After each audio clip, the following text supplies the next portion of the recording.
কিয়ামত সম্পর্কে জানতে চাইলে সূরা ইনফিতার বেশি পড়বেন, সূরা ইনশিকাক পড়বেন, সূরা তাকবীর পড়বেন, সূরা জিলজাল পড়বেন।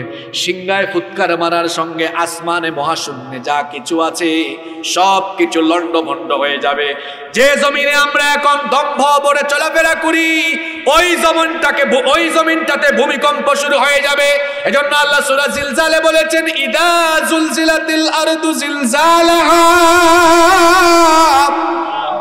যখন পৃথিবীকে কাঁপিয়ে দেওয়া হবে। মাঝে মাঝে যে ভূমিকম্প হয় সামান্য 2, 3, 4, 5 মিটার, 4-5 রেক্টার স্কেল নাকি কি কয়, এইরকম স্কেলের এইরকম স্কেলের যখন ভূমিকম্প হয় মানুষের কলিজাটা নড়ে ওঠে। আর কিয়ামতের সময় সিংহায় ফুৎকার মারার সঙ্গে সঙ্গে গোটা জমিনটা আল্লাহর হুকুমে কেঁপে উঠবে। আকাশের দিকে মাথা উঁচু করে দাঁড়িয়ে থাকা, আকাশের দিকে মাথা উঁচু করে দাঁড়িয়ে থাকা এই যে পাহাড় আছে, বিশাল বিশাল পাহাড়, এই পাহাড়গুলোর অবস্থা কি হবে শুনেন। সূরা মুজাম্মিলের 14 নম্বর আয়াতে আল্লাহ বলেছেন, ইয়াউমা তারজুফুল আরদু ওয়াল জিবালু ওয়া কানাতিল জিবালু কাসীবাম মাহিলা। সিংহায় যখন প্রথম ফুৎকার মারা হবে আসমান জমিন এর অবস্থা এমন হবে, জমিনটা কেঁপে উঠবে। পাহাড়গুলোর অবস্থা এমন হবে, পাহাড় এই যে বিশাল বিশাল পাহাড় আপনারা দেখেন, পাহাড়গুলো বালুতে পরিণত হয়ে উড়ে যাবে। সূরা কারিয়ার মধ্যে আল্লাহ বলেছেন, ওয়া তাকুনুল জিবালু কালহিনিল মানফুশ,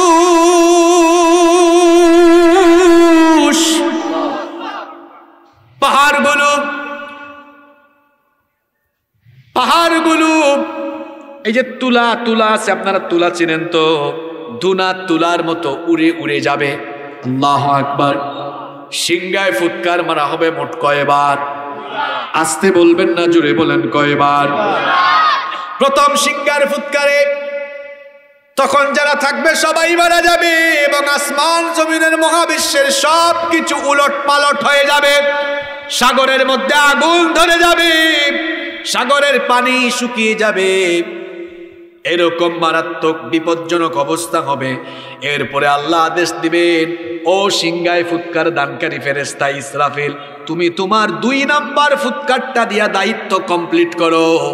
ইসরাফিল আলাইহিস সালামকে আল্লাহ বানিয়েছেন 2টা ফুৎকার মারার জন্য। একটা ফুৎকার মারবেন, আসমান জমিনের সব উলট পালট, সব কিছু লণ্ডভণ্ড হয়ে যাবে, ফান হয়ে যাবে। এজন্য আল্লাহ বলেছেন, কুল্লু মান আলাইহা ফান, সব কিছু ফান হয়ে যাবে। ওয়া ইয়াবকা ওয়াজহু রাব্বিকা যুল জালালি ওয়াল ইকরাম, কেবলমাত্র একজন সত্তা অবশিষ্ট থাকবেন। গলার আওয়াজটা বড় করে বলেন, তিনি কে? সব ধ্বংস হয়ে যাবে। এই গাছপালা তখন থাকবে না, পাহাড় নাই, আসমান নাই, জমিন নাই, দুনিয়ার বুকে কোনো স্বৈরাচার তখন নাই। আল্লাহ তখন বলবেন, ইয়া দুনিয়া, হে দুনিয়া, আইনা জিবালুক, তোর পাহাড়গুলো কোথায়? আইনা আনহারুক, হে দুনিয়া, তোর বুকে প্রবাহমান নদ নদীগুলো কোথায়? কোথায় সাগর মহাসাগর? কোথায় কোথায় এই দুনিয়া তোর বুকের উপরে চলা সেই সকল দাম্ভিক অহংকারী শাসক যারা মানুষের উপরে জুলুম করেছে, তারা কোথায়? জবাব দেওয়ার কেউ নাই। আল্লাহ এতগুলো প্রশ্ন করবেন, জবাব কেউ দিবে না, কারণ আল্লাহ ছাড়া ততক্ষণ নাই।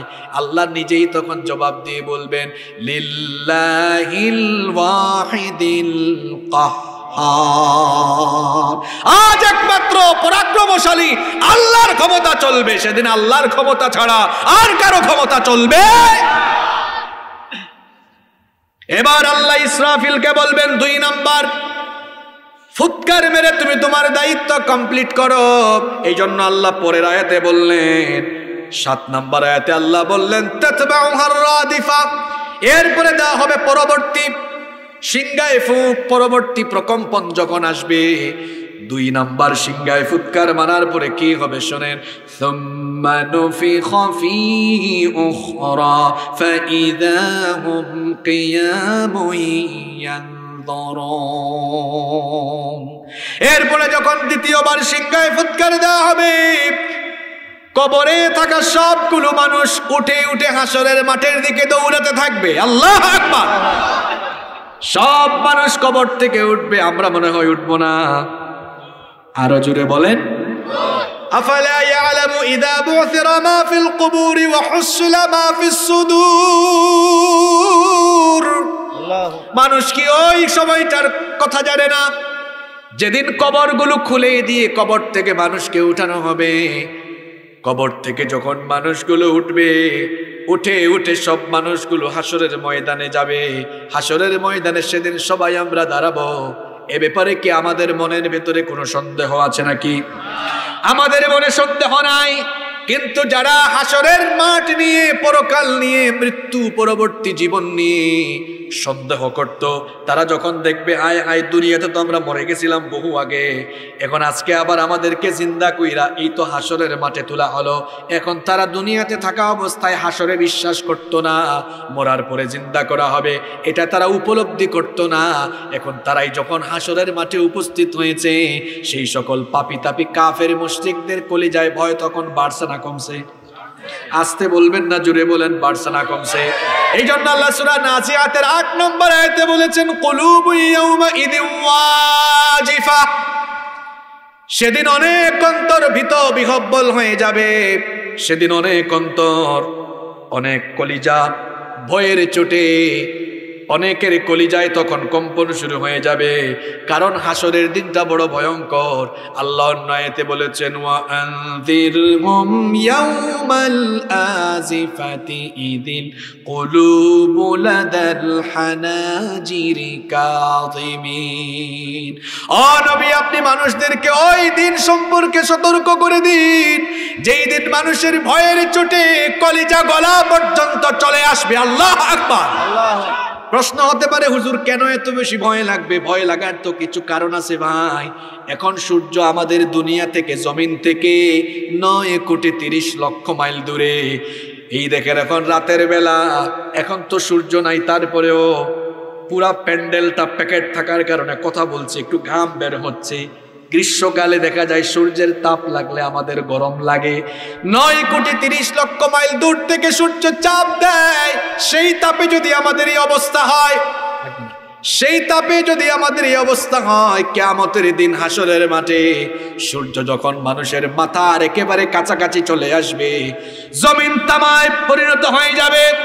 গুনাহগারদের মাথার চান্দি ফেটে মগজগুলো উতরে উতরে গলে গলে বেয়ে বেয়ে পড়তে থাকবে। আল্লাহু আকবার। পিপাসার যন্ত্রণায় মানুষের এই যে জিহ্বাটা আছে, জিহ্বাটা বের হয়ে কুকুরের মতো নাভি পর্যন্ত ঝুলে থাকবে। এই অবস্থা দেখে হাসরের মাঠে পরকাল বিশ্বাসী লোকদের কলিজায় ভয় আরো বেড়ে যাবে। কিন্তু এক শ্রেণীর মানুষের অন্তরে কোনো ভয় থাকবে না, তারা হলো ইমানদার। আল্লাহ বলছেন, ইমানদারদের চেহারার মধ্যে কোনো চেহারা মলিন হবে না, দুঃখ থাকবে না, হতাশা থাকবে না। কোরআনুল কারীমের 21 নম্বর সূরা সূরাতুল আম্বিয়া এর 103 নম্বর আয়াতে আল্লাহ তাআলা বলছেন, লা ইয়াহজুনুহুমুল ফাযাউল আকবার ওয়া তাতালাক্কাহুমুল মালাইকাতু হাযা ইয়াউমুকুমুল্লাযী কুনতুম তুআদুন। আল্লাহ তাআলা বলছেন, সেই দিন মহাভীতির সময় ইমানদারদের অন্তরে কোনো ভয় থাকবে না, বরং ফেরেশতারা এসে বলবে, তোমাদের জন্য সুসংবাদ, তোমরা কোনো ভয় পেও না, তোমাদের জন্য কোনো চিন্তা নাই। এটা হলো সেই দিন যে দিনের ব্যাপারে তোমাদেরকে ওয়াদা দেওয়া হয়েছিল, বলা হয়েছিল কিয়ামত একদিন ঘটবে। সেই ওয়াদাকৃত দিন আজকে চলে এসেছে। কাফের মুশরিক গুনাহগার নাফরমান বেনামাজি পাপী তাপীদের মতো তোমরা আজকে চিন্তা করো না, হতাশ হয় না, তোমাদের জন্য টেনশন নাই। আল্লাহ তাখাফু ওয়ালা তাহজানু ওয়া আবশিরু বিল জান্নাতিল্লাতী কুনতুম তুআদুন। তোমাদের জন্য টেনশন নাই, তোমাদের জন্য চিন্তা নাই, কোনো পেরেশানি নাই।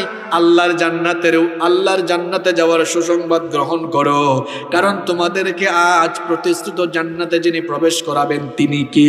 আল্লাহ। হাসতে বলবেন না, জোরে বলেন তিনি কি? পরকাল অবিশ্বাসী লোকদের কলিজাটা ভীত বিহ্বল হয়ে যাবে।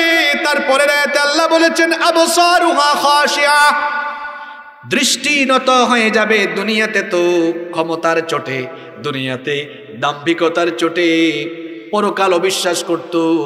নবীজি যখন কাফের মুশরিকদেরকে বলতেন এই দুনিয়াতে আল্লাহ পাঠাইছেন আল্লাহর গোলামের জন্য, আল্লাহর গোলামি করো, কারণ আল্লাহ কিন্তু তোমাদের মরার পরে আবার জিন্দা করে হিসাব চাইতেন, তখন কাফের মুশরিকগুলো নবীদের চোখের দিকে চোখ রেখে তাকায়া তাকায়া নবীজিকে নিয়ে ঠাট্টা করত, উপহাস করত, বলতো কে আবার আমাদেরকে মরার পরে জিন্দা করবে।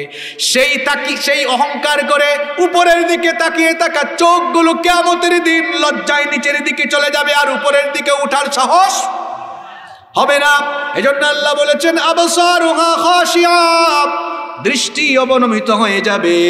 কাফের মুশরিকগুলো বলতো ইয়াকুলুনা ইন্না লামারদুদুনা ফিল হাফিরা আইযা কুন্না ইযামান নাখিরা, তারা বলতো তাহলে কি আমরা পূর্বের অবস্থায় আবার ফিরে যাব? অর্থাৎ দুনিয়াতে যখন আমরা ছিলাম, জীবিত আমরা যখন ছিলাম, মরার পরে কি আমরা আবারও সে আগের অবস্থায় চলে যাব? মরার পরে যখন আমাদের দেহ গলে যাবে, পচে যাবে, যখন আমাদের দেহ মাটির সঙ্গে মিশে যাবে, হাড্ডি মাংস আলাদা আলাদা হয়ে যাবে, চূর্ণ বিচূর্ণ হয়ে যাবে, যখন কিচ্ছু অবশিষ্ট থাকবে না, তখন কি আবার আমাদেরকে জিন্দা করা হবে নাকি? পরকাল অবিশ্বাসী লোকেরা এরা চিন্তা করে এটা আবার কেমন কথা, আমরা যখন মরে যাব আমাদেরকে কবরে দাফন করা হবে। এই যে আজকের মাহফিলটাও কবরস্থানের উদ্যোগে, বলেন তো এই যে কবরস্থান আছে, এই কবরে আমাদের সবাইকে একদিন যাওয়া লাগবে কি লাগবে না? আসতে বলবেন না, জোরে বলেন যাওয়া লাগবে কি লাগবে না? এই কবরটা কেমন জায়গা আজকে একটু অনুধাবন করুন। এই যে আমরা কিছুক্ষণ পর ওয়াজ শুনে বাড়িতে যাব, বাড়িতে গিয়ে আমরা দেখবো আমাদের সুন্দর বিছানা, কোনো ময়লা নাই, ময়লা থাকলেও আমরা এটা সুন্দর করে ঝাড়বো, পরিষ্কার করে পরিচ্ছন্ন বিছানায় ঘুমাবো। বলেন তো কবরের মধ্যে কোনো বিছানা আছে নাকি? আমাদের বাসা বাড়ির ইন্টেরিয়র কত সুন্দর, কিন্তু কবরের ইন্টেরিয়র হলো মাটি, পোকামাকড়, সাপ, বিচ্ছু, কীট পতঙ্গ, এগুলো ছাড়া কবরের ইন্টেরিয়রে আর কিছু থাকবে? আমাদের বাসা বাড়িতে লাইট আর লাইট, কিন্তু কবরে কোনো লাইট নাই, অন্ধকার জায়গা, সাথী নাই, বাতি নাই, কিচ্ছু নাই। এই কবরে তো আজকে রাতেই আমাকে কিংবা আপনাকে দাফন করা হয়ে যেতে পারে। এই কবরে কে কখন আমরা চলে যাব আমরা কেউ জানি? চোখের পলকে তুমি হতে পারো লাশ, চিরতরে বন্ধ হবে তোমার নিঃশ্বাস, হবে এলান তোমার নাম মসজিদের মাইকে, হবে এলান তোমার নাম মসজিদের মাইকে। বাড়িওয়ালা নাই রে বাড়ি নাই রে দুনিয়াতে, বাড়িওয়ালা নাই রে বাড়ি নাই রে দুনিয়াতে, বাড়িওয়ালা নাই রে বাড়ি নাই রে দুনিয়াতে, বাড়িওয়ালা নাই রে বাড়ি নাই রে দুনিয়াতে। আউযু বিল্লাহি মিনাশ শাইতানির রাজীম। বিসমিল্লাহির রাহমানির রাহিম। ওয়ান-নাযিআতি গরকান ওয়ান-নাশিতাতি নাশতান ওয়াস-সাবিহাতি সাবহা ফাস-সাবিকাতি সাবকান ফাল-মুদাব্বিরাতি আমরা। প্রথম 5টা আয়াত তেলাওয়াত করেছি। প্রথম 5টা আয়াতে আল্লাহ কসম করেছে। কিসের কসম শোনেন? রব্বুল আলামিন বলছেন ওয়ান-নাযিআতি গরকা, কসম সেই সকল ফেরেশতাদের যে সকল ফেরেশতারা কাফের মুশরিকদের রূহ মৃত্যুর সময় অত্যন্ত নির্মম ভাবে টেনে হিচড়ে অত্যন্ত কষ্ট দিয়ে দিয়ে বের করে। ওয়ান-নাশিতাতি নাশতা, আর কসম সেই সকল ফেরেশতাদের যারা মৃত্যুর সময় মুমিন বান্দাদের রূহগুলোকে অত্যন্ত সহজভাবে বের করে, কসম সেই সকল ফেরেশতাদের যারা সহজভাবে আত্মার বন্ধনকে মুক্ত করে, ওয়াসসাবিহাতি সাবহা, আর কসম সেই সকল ফেরেশতাদের যারা দ্রুত সন্তরণ করে। 4 নম্বর আয়াত ফাসসাবিকাতি সাবকা, কসম সেই সকল ফেরেশতাদের যারা দ্রুত বেগে অগ্রসর হয়। 5 নম্বর আয়াত ফাল মুদাব্বিরাতি আমরা, সেই সকল ফেরেশতা যারা কার্যনির্বাহের বেলায়, কাজ করার বেলায় অত্যন্ত তাড়াতাড়ি কাজ করে। এই যে 5টা আয়াত বললাম, প্রথম 5টি আয়াতে বিশেষ গুণাবলী সম্পন্ন ফেরেশতাদের ব্যাপারে কসম যিনি করেছেন, সবাই গলার আওয়াজটা বড় করে বলেন, তিনি কে? আল্লাহ। আমরাও কসম করি, আল্লাহও কসম করেন, মাঝে মাঝে মানুষও তো কসম করে।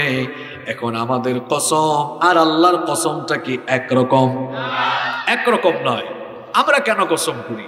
আমরা তখন কসম করি যখন কোনো একটি কথা মানুষকে বিশ্বাস করাতে চাই, অথবা কোনো জিনিসের কোনো কথার গুরুত্ব একটু ভালোভাবে তুলে ধরার জন্য কসম করি। কিরকম? আমরা বলি আল্লাহর কসম এই কাজটা আমি করি নাই। তবে কসম করার সময় মানুষ আল্লাহর নাম বাদ দিয়ে বিভিন্ন জিনিসের নামে অনেক সময় কসম করে। যেমন আপনারা শুনে থাকবেন যে অনেক মানুষ এভাবে কসম করে, আমার বাপের কসম, আমার দাদার কসম, আমার মায়ের কসম, বিদ্যার কসম, কুরআন শরীফের কসম, এরকম কসম করে না? করে। মনে রাখতে হবে, আল্লাহ ছাড়া অন্য কারো নামে কসম করা, শপথ করা, এটা জায়েজ নয়, এটা শিরক। কারণ নবীজি বলেছেন, মান হালাফা বিগাইরিল্লাহি ফাকাদ আশরাকা, যে ব্যক্তি আল্লাহ ছাড়া অন্য কারো নামে কসম করবে সে কার সাথে শিরক করলো? আরো জোরে বলেন। তাহলে কসম করতে হবে কার নামে? আমরা কসম করি কখন? কথার গুরুত্ব বোঝানোর জন্য। আর আমরা এই যে কসম করি কথার গুরুত্ব বা কথাকে সত্য হিসাবে প্রমাণ করার জন্য। আল্লাহ তাআলা কি কোনো কথা মানুষকে বিশ্বাস করাবার জন্য কসম করেন না। আর আমরা কসম করার বেলায় আমরা আমাদের চেয়ে বড় বিরাটত্ব, শ্রেষ্ঠত্ব, মহানত্ব, অভিনবত্ব এগুলো বিবেচনা করে আমরা কসম করি, যেহেতু আল্লাহর চাইতে বড় কেউ। এজন্য আমরা বলি আল্লাহু আকবার, আল্লাহ হচ্ছেন মহান, আল্লাহর চেয়ে বড় কেউ। এজন্য আমরা কার নামে কসম করি? আল্লাহর চেয়ে তো বড় কেউ নাই। তো আল্লাহ কসম করার বেলায় আল্লাহ কার নামে কসম করবেন? আল্লাহ কসম করার বেলায় ছোট ছোট বিষয়ের কসম করেন। আপনারা এই কোরআন শরীফ খুললে দেখবেন আল্লাহ 3 ফলের নামে কসম করেছেন। ওয়াত্তিন আছে না নাই? জৈতুনের নামে আল্লাহ কসম করেছেন, ওয়াত্তিনি ওয়াজ্জাইতুন। 3 এবং জাইতুনের কসম আল্লাহ করেছেন। আবার তুর পাহাড়ের কসম করেছেন, ওয়াতুরি। আবার মক্কা শরীফের কসম করেছেন, ওয়াহাদাল বালাদিল।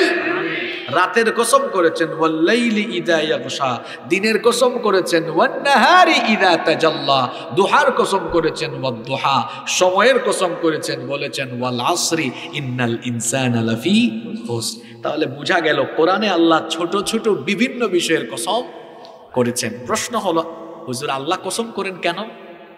কি উদ্দেশ্যে কসম করেন? উত্তর হলো, আল্লাহ তাআলা যখন কোনো বিষয়ের কসম করেন, কসমের পরে তিনি যে কথাটা বলতে চান ওই বিষয়ের সাথে সম্পর্কিত জিনিসটারে তিনি কসম করে থাকেন। এখানে তাহলে বোঝা গেল প্রথম 5টা আয়াত পড়েছি, আল্লাহ কোন জাতির ব্যাপারে কসম করেছেন ভুলে গেছেন আপনারা? সব ফেরেশতাদের ব্যাপারেও নয়, বিশেষ বিশেষ গুণাবলী সম্পন্ন কিছু ফেরেশতাদের ব্যাপারে কসম করেছেন। ওই ফেরেশতা, যে সকল ফেরেশতারা মৃত্যুর সময় আল্লাহর আদেশ পালন করে, মৃত্যুর সময় আল্লাহর আদেশ পালন করে। আচ্ছা, আমরা এখন যে জীবনে আছি এই জীবন কি আসল জীবন? কথা কন না কেন? এটা আসল জীবন নয়, এরপরে আরেকটা জীবন আছে না নাই? এই সূরার সেন্ট্রাল থিম, মূল আলোচ্য বিষয় হলো পরকাল।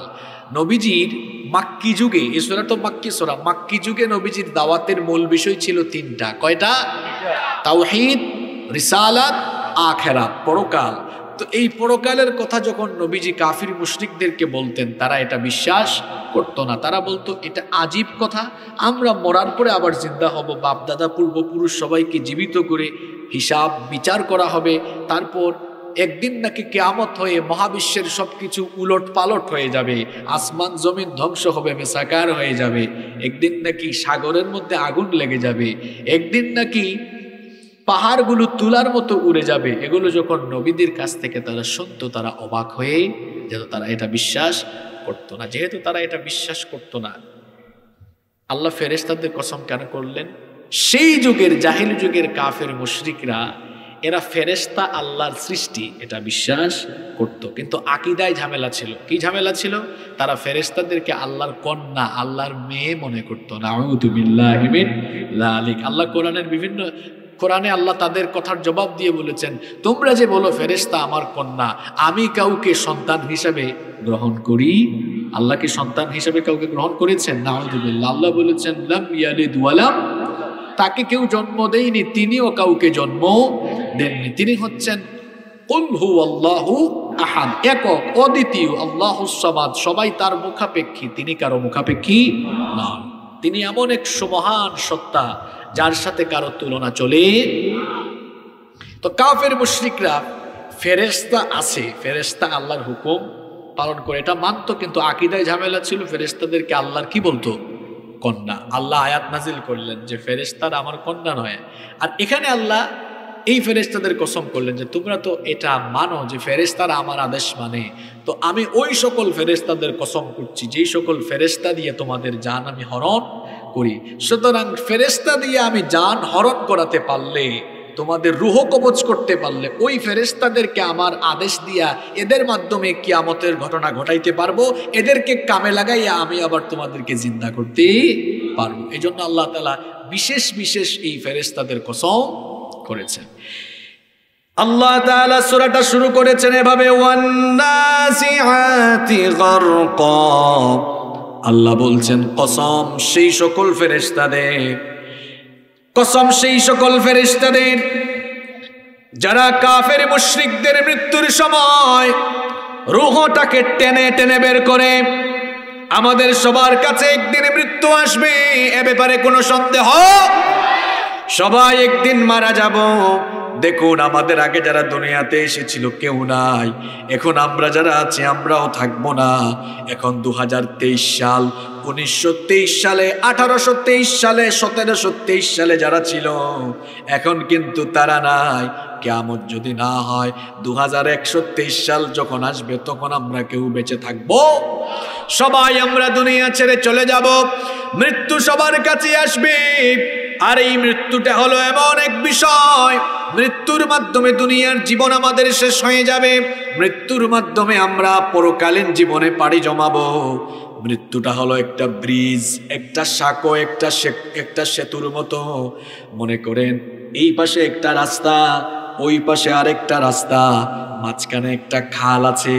এখন এই খাল যদি থাকে, খাল দিয়ে এই পারের গাড়ি ওই পারে যাবে না ততক্ষণ, দুই পারের সাথে ব্রিজ অ্যাটাচ হবে না যতক্ষণ। যখন ব্রিজ হয়ে যাবে তখন এই পারের গাড়ি ওই পারে যাবে, এপারের গাড়ি ওই পারে যাবে।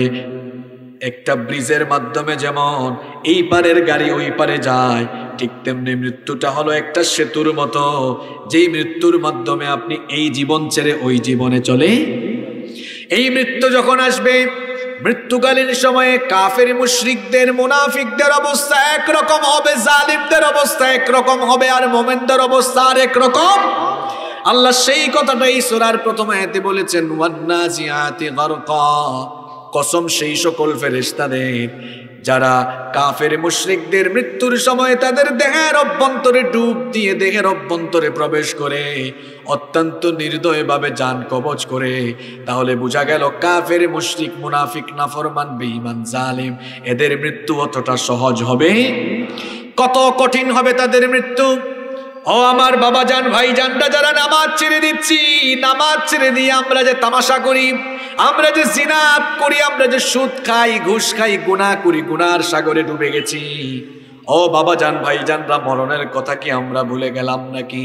এই মরণ তো আমার কাছে, আপনার কাছে, আমাদের সবার কাছে একদিন আসবে। এই মরণের মধ্যে একটা যন্ত্রণা আছে না নাই?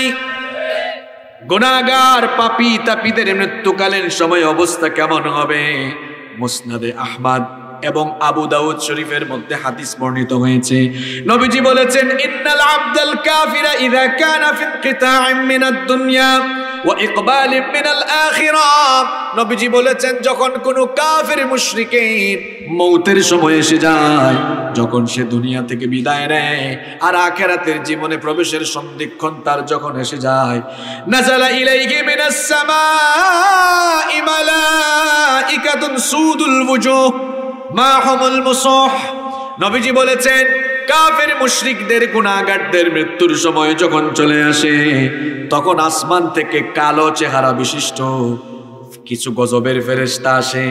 ওই গজবের ফেরেশতারা এসে ফায়াজলিসুনা মিনহুমুদ্দাল বাসার, ওই মৃত্যু পথযাত্রী কাফের মুশরিক পাপী তাপী লোকটার দৃষ্টি সীমানার সামনে বসে, ফায়াজিউ মালাকুল মাউত, এরপরে মালাকুল মাউত আসেন।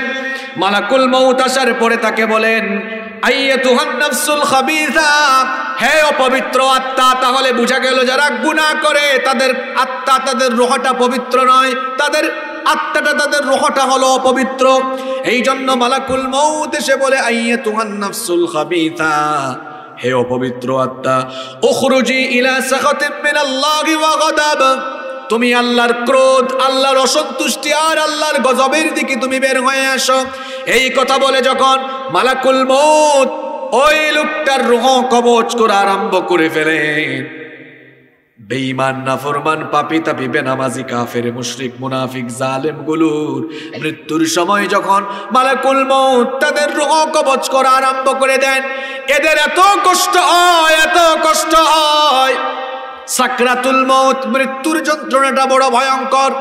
আল্লাহর নবীর প্রিয় সাহাবী শাদ্দাদ বিন আউস রাদিয়াল্লাহু আনহু বলেছেন, কাফের মুশরিকদের মৃত্যুর সময়ে এত কষ্ট হয়, এত কষ্ট হয়, যদি কোনো জীবিত মানুষকে, যদি কোনো জীবন্ত মানুষের মাথার উপরে করাত রেখে, ওই করাত তার মাথার উপরে রেখে করাত চালিয়ে জীবিত মানুষটাকে যদি চিরে দুই ভাগ করে ফেলা হয়, কিংবা কোনো জীবিত মানুষকে যদি ছুরি কিংবা কেচি দিয়ে, ছুরি কিংবা কাঁচি দিয়ে যদি তার শরীরের চামড়াগুলো উল্টা দিক থেকে ছিলে ফেলা হয়, অথবা কোনো জীবিত মানুষকে যদি উত্তপ্ত গরম পানির পাতিলের তলায় নিক্ষেপ করা হয়, সে আর কি এমন যন্ত্রণা পাবে? কাফের মুশরিক পাপী তাপীরা মরণের সময়ের চাইতেও আরো বেশি যন্ত্রণা পাবে। নাউযুবিল্লাহ। ও বাবা জান, ভাই জানরা, গুনাহ করার আগে মৌতের কথা স্মরণ করা দরকার। মৃত্যু পরবর্তী জীবনের আগেই মৃত্যুর সময় একটা আযাব আছে না নাই? এই আযাব থেকে বাঁচার জন্য দুনিয়ার জীবনকে আল্লাহর দ্বীনের পথে পরিচালনা করার দরকার আছে না নাই? নবীজির আরেকজন সাহাবী আনাস বিন মালিক রাদিয়াল্লাহু আনহু, তিনি বলেছেন, কাফির, মুশরিক, মুনাফিক, গুনাহগার, পাপী তাপীদের মরণের যন্ত্রণা এত বেশি কঠিন হবে, একজন জীবিত মানুষকে যদি তরবারি দিয়ে 1000 টুকরা করে ফেলা হয়, তার শরীরকে 1000 টুকরা করে ফেললে সে যতটা না কষ্ট পাবে, কাফের, মুশরিক, পাপী তাপী, মুনাফিক, জালেমরা মরণের সময় তার চাইতেও আরো বেশি যন্ত্রণা অনুভব করবে।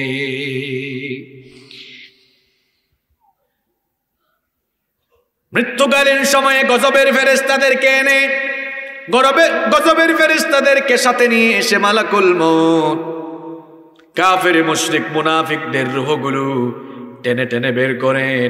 এজন্য আল্লাহ তাআলা এই সূরার প্রথম আয়াতে কসম করলেন, ওয়ান্নাজিআতি গারকা, কসম সেই সকল ফেরেশতাদের যারা কাফের মুশরিকদের মৃত্যুর সময় অত্যন্ত নির্দয়ভাবে তাদের রূহকে টেনে টেনে টেনে হিচড়ে বের করে। আল্লাহু আকবার। কোরআন পড়লে দেখবেন আল্লাহ তাআলা কোরআনের যেখানেই দুঃসংবাদ দিয়েছেন, ঠিক পরের আয়াতে আল্লাহ আবার মুমিনদের জন্য সুসংবাদ দিয়েছেন। সুবহানাল্লাহ। এই সূরাতেও তাই হয়েছে। প্রথম আয়াতে আল্লাহ গজবের ফেরেশতাদেরকে এবং মালাকুল মউত যারা মৃত্যুর সময়ে এই কার্যাবলী সম্পন্ন করে তাদের কসম করে আল্লাহ পরের আয়াতে বললেন, ওয়াস সাবিহা ওয়ান নাশিতাতি নাশতা। আল্লাহ বললেন কসম সেই সকল ফেরেশতাদের যারা অত্যন্ত সহজভাবে মুমিনদের দেহ থেকে রূহটা কবজ করে। সুবহানাল্লাহ। মুমিনদের রূহটাকে অত্যন্ত সহজ করে কবজ করা হবে। উদাহরণটা হলো এমন, গিট্টো বুঝেন তো আপনারা? গিট্টো বলেন না গিরা বলেন? গিরা লাগানোর পরে গিরাটা খুলে দিলে যেমন বাঁধনটা খুলে দিলে যেমন গিরাটা অটোমেটিক খুলে যায়, ঠিক তেমনি ভাবে মুমিনদের জানটা কবজ করা হবে। তার দেহ থেকে আত্মার বন্ধনটা খুব সহজ করে খুলে ফেলা হবে। সুবহানাল্লাহ। খুব সহজ করে তার জান কবজ করা হবে। নবীজি বলেছেন, ইন্নাল আবদাল মুমিনা ইযা কানা ফি ইনকিতা'in মিনাদ দুনিয়া ওয়া ইকবালিন মিনাল আখিরাহ, যখন কোন মুমিন বান্দার মৃত্যুর সময় আসে, যখন দুনিয়া ছেড়ে যাওয়ার সময় আর পরকালে প্রবেশের সময় আসে, নাযালা ইলাইহি মালাইকাতুম মিনাস সামাই বিদুল wujuh, তখন তার কাছে তার সামনে জান্নাত থেকে সুন্দর চেহারা বিশিষ্ট কিছু ফেরেশতারা আগমন করে এসে তার সামনে, তার চোখের সামনে বসে, তারপরে মালাকুল মউত এসে ওই মৃত্যু পথযাত্রী মুমিন বান্দাকে সালাম দিতে থাকে। সালাম দিবে, সালাম দেওয়ার পরে বলবে, আইয়ুহান নাফসুত তাইয়্যিবা উখরুজি ইলা মাগফিরাতিন মিনাল্লাহি ওয়া রিদওয়ান। এসে বলবে, হে পবিত্র আত্মা, আল্লাহর সন্তুষ্টি আর আল্লাহর ক্ষমার দিকে, আল্লাহর জান্নাতের দিকে বের হয়ে আসো। নবীজি বলেছেন, এই কথা বলা মাত্রই যখন মুমিনের জানটা কবজ করা হবে, কলসি চিনেন তো আপনারা? নবীজি হাদিসের মধ্যে কলসির উদাহরণ দিয়েছেন। একটা কলস ভর্তি পানির, একটা পানি ভর্তি কলস, পানি ভর্তি কলসটাকে একটু কাত করে দিলে যেমন ওই কলস থেকে পানিগুলো খুব সহজেই গড়িয়ে পড়ে, ঠিক তেমনি ভাবে ওই মুমিন বান্দার রূহটাকে মালাকুল মউত সহজভাবে বের করে নিবে। কি রকম সহজ হতে পারে? মালাকুল মউত যখন মৃত্যু পথযাত্রী লোক মুমিন ওই মৃত্যু পথযাত্রী লোকের জানটা কবজ করবে, দেখবেন ছোটবেলা বাচ্চারা ক্ষুধা লাগলে, বাচ্চাদের তো মুখের কোনো ভাষা নাই, এজন্য বাচ্চারা কান্না করে।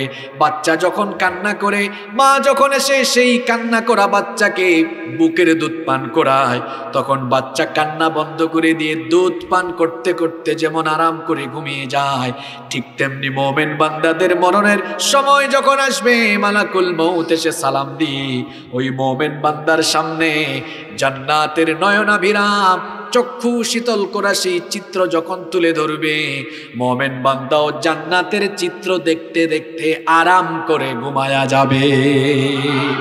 আল্লাহ এইরকম মউত আমাদেরকে নসিব করে দেন, বলেন আমিন। এরপরে আল্লাহ বললেন, ওয়ান্নাজিআতি গরকান ওয়ান্নাশিতাতি নাশতান ওয়াসসাবিহাতি সাবহা। আল্লাহ তাআলা বললেন, কসম সেই সকল ফেরেশতাদের যারা দ্রুত গতিতে সন্তরণ করে। এই যে মরণের সময়, হোক সে কাফির, হোক সে পাপী, হোক সে মুমিন ব্যক্তি, ভালো নেককার, যে কোনো মানুষের মৃত্যুর সময়ে এই যে ফেরেশতারা যাওয়া আসা করে, ফেরেশতা আসলো রূহ কবজের জন্য, তারপরে আবার রূহটা নিয়ে দ্রুত চলে যায় হয় আইল্লিন অথবা সিজ্জিনে। এই যে ফেরেশতাদের আসা যাওয়ায় আমাদের মানুষের মতো কি টাইম লাগে নাকি? কুমিল্লা থেকে নারায়ণগঞ্জে গেলে আমাদের কত সময় লাগে? গাড়ি দিয়ে গেলে 1.5-2 ঘন্টা সময় লাগে। কিন্তু এই ফেরেশতারা আল্লাহর হুকুম পালন করে ফেরেশতাদেরকে এইরকম এক জায়গা থেকে আরেক জায়গায় যাইতে লম্বা সময় লাগে নাকি? এজন্য আল্লাহ বলেছেন, এই সকল ফেরেশতারা খুব দ্রুত গতিতে সন্তরণ করে, কারণ ফেরেশতাদেরকে দ্রুত বেগে ছুটার জন্য এই সামর্থ্য যিনি দান করেছেন তিনি কে? আল্লাহ। আজীব কারবার, দুনিয়াতে যত মানুষ আছে, শুধু মানুষ নয়, যত জীবের প্রাণ আছে, যাদের প্রাণ আছে, প্রাণ হরণের দায়িত্ব আল্লাহ কয়জন ফেরেশতাকে দিয়েছেন? আরো জোরে বলেন, আরো জোরে বলেন। এখন মনে করেন বাংলাদেশের কুমিল্লায় এই মুহূর্তে শিডিউল মালাকুল মউত আপনাদের আলমপুর গ্রামে একজনের জান কবজ করবে, মনে করেন আরো 1 মিনিট পরে জান কবজ করা লাগবে আমেরিকাত গিয়ে আর একজনের। এখন বাংলাদেশের এইটার জান কবজ কইরা আমেরিকার আরেকজনের যান কবজ করার জন্য যদি প্লেনে যাওয়া লাগতো, এয়ারপোর্টে গিয়া কত কাম কাজ করা লাগতো, এয়ারপোর্টে গিয়ে ইমিগ্রেশন লাগতো, অপেক্ষা করা লাগতো, কয়েক ঘন্টা সময় লাগতো। এখন আমরা যেভাবে এক দেশ থেকে আরেক দেশে যাওয়ার জন্য প্লেন লাগে, বিমান লাগে, মালাকুল মউতের কি এসব কিছু লাগে নাকি? এজন্য আল্লাহ বলছেন আমার ফেরেশতারা দ্রুত বেগে সন্তরণ করে। দ্রুত বেগে সন্তরণ করার জন্য ফেরেশতাকে এই সামর্থ্য যিনি দিয়েছেন তিনি কে? আমার একটা ঘটনা মনে পড়ে গেছে, আমি কি বলবো? সুলাইমান নবীর সময়ের ঘটনা। কষ্ট হচ্ছে আপনাদের? সাইয়েদনা সুলাইমান আলাইহিস সালামের একজন সিনিয়র মন্ত্রী ছিল, তিনি তার সেই মন্ত্রীকে নিয়ে বসে আছেন। এমন সময় মালাকুল মউত মানুষের বেশ ধারণ করে সাইয়েদনা সুলাইমান আলাইহিস সালামের সাথে এসে সাক্ষাৎ করলেন। সাইয়েদনা সুলাইমান আলাইহিস সালামের সাথে সাক্ষাৎ শেষ করে তিনি যখন বিদায় নিচ্ছিলেন, বিদায় বেলায় মালাকুল মউত ওই মন্ত্রীর দিকে একটু আর চোখে তাকালেন। যখনই একটু আর চোখে তাকালেন, মন্ত্রী খুব ভীত বিহ্বল হয়ে গেল। মালাকুল মউত চলে যাওয়ার পর ওই মন্ত্রী বলল, গো আল্লাহর নবী সুলাইমান, কিছুক্ষণ আগে আপনার কাছে যে লোকটা এসেছেন ওই লোকটাকে তো চিনলাম না, কখনো দেখি নাই। এই লোকটার পরিচয় কি? সুলাইমান আলাইহিস সালাম বললেন, ইনি কোনো মানুষ নন, ইনি হচ্ছেন মালাকুল মউত। মানুষের বেশ ধরে আমার কাছে সাক্ষাতের জন্য এসেছিলেন। এই কথা শোনার পরে মন্ত্রীর কলিজার মধ্যে ভয় বাড়ছে না আরো কমছে? সে তখন বলল, গো আল্লাহর নবী সুলাইমান, এই জন্য লোকটা বের হয়ে যাওয়ার সময় আমার দিকে এত ভয়ঙ্কর চাহনি দিয়ে তাকিয়েছে, আমার কলিজা পর্যন্ত কেঁপে উঠেছে। মালাকুল মউত মৃত্যুর ফেরেশতা, তিনি অত্যন্ত ভয়ঙ্কর ভাবেও আসতে পারেন, আবার মালাকুল মউত তিনি ভয়ঙ্কর না হয়ে সুসংবাদ নিয়েও আসতে পারেন। কাফের মুশরিক গুনাহগারদের জন্য ভয়ঙ্কর অবস্থায় আসবেন, আর মুমিনদের জন্য ভয়ঙ্কর অবস্থায় তিনি আসবেন। সে বলল, ওগো আল্লাহর নবী সুলাইমান, মালাকুল মউত যদি হয়ে থাকে, যাওয়ার সময় আমার দিকে এমন ভাবে তাকিয়েছেন কেন? আমি বড় ভয় পেয়েছি।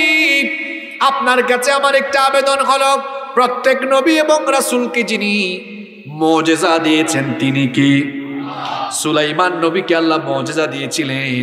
সুলাইমান নবী তিনি পাখির ভাষা বুঝতেন, পিপিলিকার ভাষা বুঝতেন। শুধু মানুষ নয়, জিনদেরকেও তিনি শাসন করেছেন। সুলাইমান নবীকে আল্লাহ এমন মুজিজা দিয়েছেন। তিনি তো আল্লাহর কাছে দোয়াই করেছিলেন, আল্লাহ আমাকে এমন ক্ষমতা দাও, এইরকম ক্ষমতা যেন কিয়ামত পর্যন্ত আর কেউ না পায়। আল্লাহ তার দোয়া কবুল করে এমন ক্ষমতার মালিক তাকে বানিয়েছেন, এমন মুজিজা দিয়েছেন। এখন তো দুনিয়ার যে কোনো রাষ্ট্রপ্রধান এক দেশ থেকে আরেক দেশে যেতে হলে 8-9 ঘন্টা জার্নি করে বিমানে করে যায়, কিন্তু সুলাইমান নবী সারা দুনিয়া শাসন করেছেন। এমন ক্ষমতার মালিক তিনি ছিলেন। আল্লাহ তাকে এমন মুজিজা দিয়েছিলেন, তিনি যখন সকালবেলা তার সিংহাসনে উঠে বসতেন ইঞ্জিন ছাড়া। কিন্তু সুলাইমান নবীকে আল্লাহ মুজিজা দিয়েছিলেন, বাতাসকে আল্লাহ তার আদেশের অনুগত করে দিয়েছিলেন। মন্ত্রী বলল, গো আল্লাহর নবী সুলাইমান, বাতাস যেহেতু আপনার হুকুম মানে, বাতাসকে আপনি আদেশ করেন, বাতাস যেন আমাকে এখান থেকে নিয়ে হিন্দুস্তানের কোনো দূরবর্তী জায়গায় চলে যায়। কারণ মালাকুল মউত যদি আরেকবার কখনো আপনার সাথে সাক্ষাৎ করে আমার সামনে পড়ে যায়, আমি ঠিক থাকতে পারবো না। কারণ দুর্বল হার্টওয়ালা কিছু মানুষ আছে না নাই? সুলাইমান আলাইহিস সালাম তার কথা মতো বাতাসকে আদেশ করলেন, বাতাস ওই মন্ত্রীকে নিয়ে হিন্দুস্তানে চলে গেল। পরের দিন মালাকুল মউত সুলাইমান আলাইহিস সালামের কাছে যখন আসলেন, সুলাইমান আলাইহিস সালাম বললেন, ও মালাকুল মউত, গতকাল যে আমার কাছে আসছিলা, যাওয়ার সময় আমার মন্ত্রীর দিকে তুমি কিভাবে তাকাইছিলা? আমার মন্ত্রী তো ভয় পাইছে।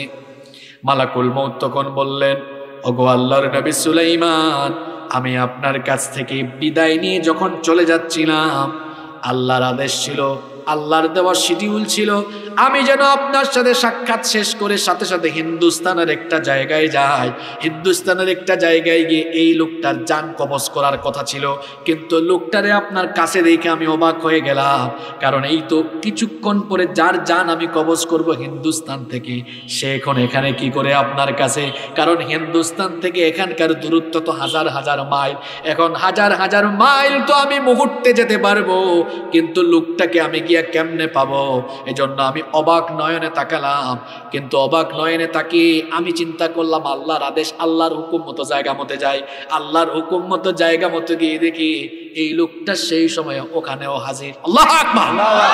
সুলাইমান নবী তখন বললেন, ও মালাকুল মউত, আমার এই মন্ত্রী বেচারা মৃত্যু থেকে বাঁচার জন্য আমাকে আল্লাহ মুজিজা দিয়েছেন, সেই বাতাসকে ব্যবহার করে হিন্দুস্তানে গেল। কিন্তু হিন্দুস্তান পর্যন্ত গিয়েও তো কোনো লাভ হলো না, মরণের হাত থেকে বেচারা রেহাই পেল না। মৃত্যু থেকে বাঁচা যাবে? No one can escape from death. মৃত্যু থেকে কেউ পালিয়ে রেহাই পাবে? এই কিচ্ছাটা শোনাইছি কেন আপনাদেরকে? বোঝাতে চাইছি যে ফেরেশতাদের চলার কত দ্রুততা।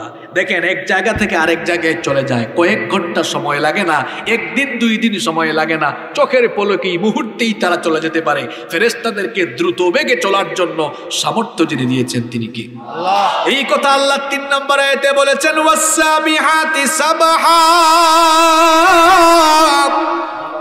কসম সেই সকল ফেরেশতাদের যারা দ্রুত বেগে সন্তরণ করে। 4 নম্বর আয়াতে আল্লাহ বলেছেন, ফাসসাবিকাতি সাবকা। কসম সেই সকল ফেরেশতাদের যারা চলার সময় পরস্পর প্রতিযোগিতা করে। অর্থাৎ যখন রূহ কবজ করে ফেরেশতারা রূহটা নিয়ে যায়, তখন একজন আরেকজনকে ছাড়িয়ে যাওয়ার জন্য তারা প্রতিযোগিতা করে। এরপরে আয়াতে আল্লাহ বলেছেন, ফাল মুদাব্বিরাতি আমরা। অতঃপর কসম সেই সকল ফেরেশতাদের যারা কার্যনির্বাহী, অর্থাৎ যারা আল্লাহর আদেশ পালনে বদ্ধপরিকর, আল্লাহর আদেশ তারা মানে। কারণ ফেরেশতারা আল্লাহর আদেশের অনুগত, আইন মানতে তারা বাধ্য। ফেরেশতাদেরকে আইন মানতে বাধ্য যিনি করেছেন তিনি কে? আল্লাহ। আস্তে বলবেন না, জোরে বলেন, তিনি কে? আল্লাহ। প্রথম 5টি আয়াতে আল্লাহ বিশেষ করে মৃত্যু সম্পাদনকারী ফেরেশতাদের কসম করলেন। কারণ হলো সেই যুগের জাহেলি যুগের কাফের মুশরিকরা ফেরেশতাদেরকে বিশ্বাস করত যে ফেরেশতা একটা জাত আছে, তবে আকীদায় ঝামেলা ছিল। তারা বিশ্বাস করত ফেরেশতারা আল্লাহর কন্যা। বলেন নাউজুবিল্লাহ। আল্লাহ বলছেন, ও কাফেরের গোষ্ঠী শোনো, পরকাল অবিশ্বাসীরা শোনো, যারা মরার পরে জীবিত করা হবে এটা যারা অবিশ্বাস করো, তোমাদেরকে বলছি তোমরাই তো বিশ্বাস করো।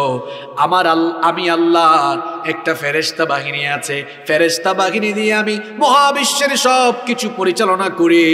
এখন আমি তোমাদের মরণের সময় যে ফেরেশতারা দায়িত্ব পালন করে সেই সকল ফেরেশতাদের ব্যাপারে কসম করলাম।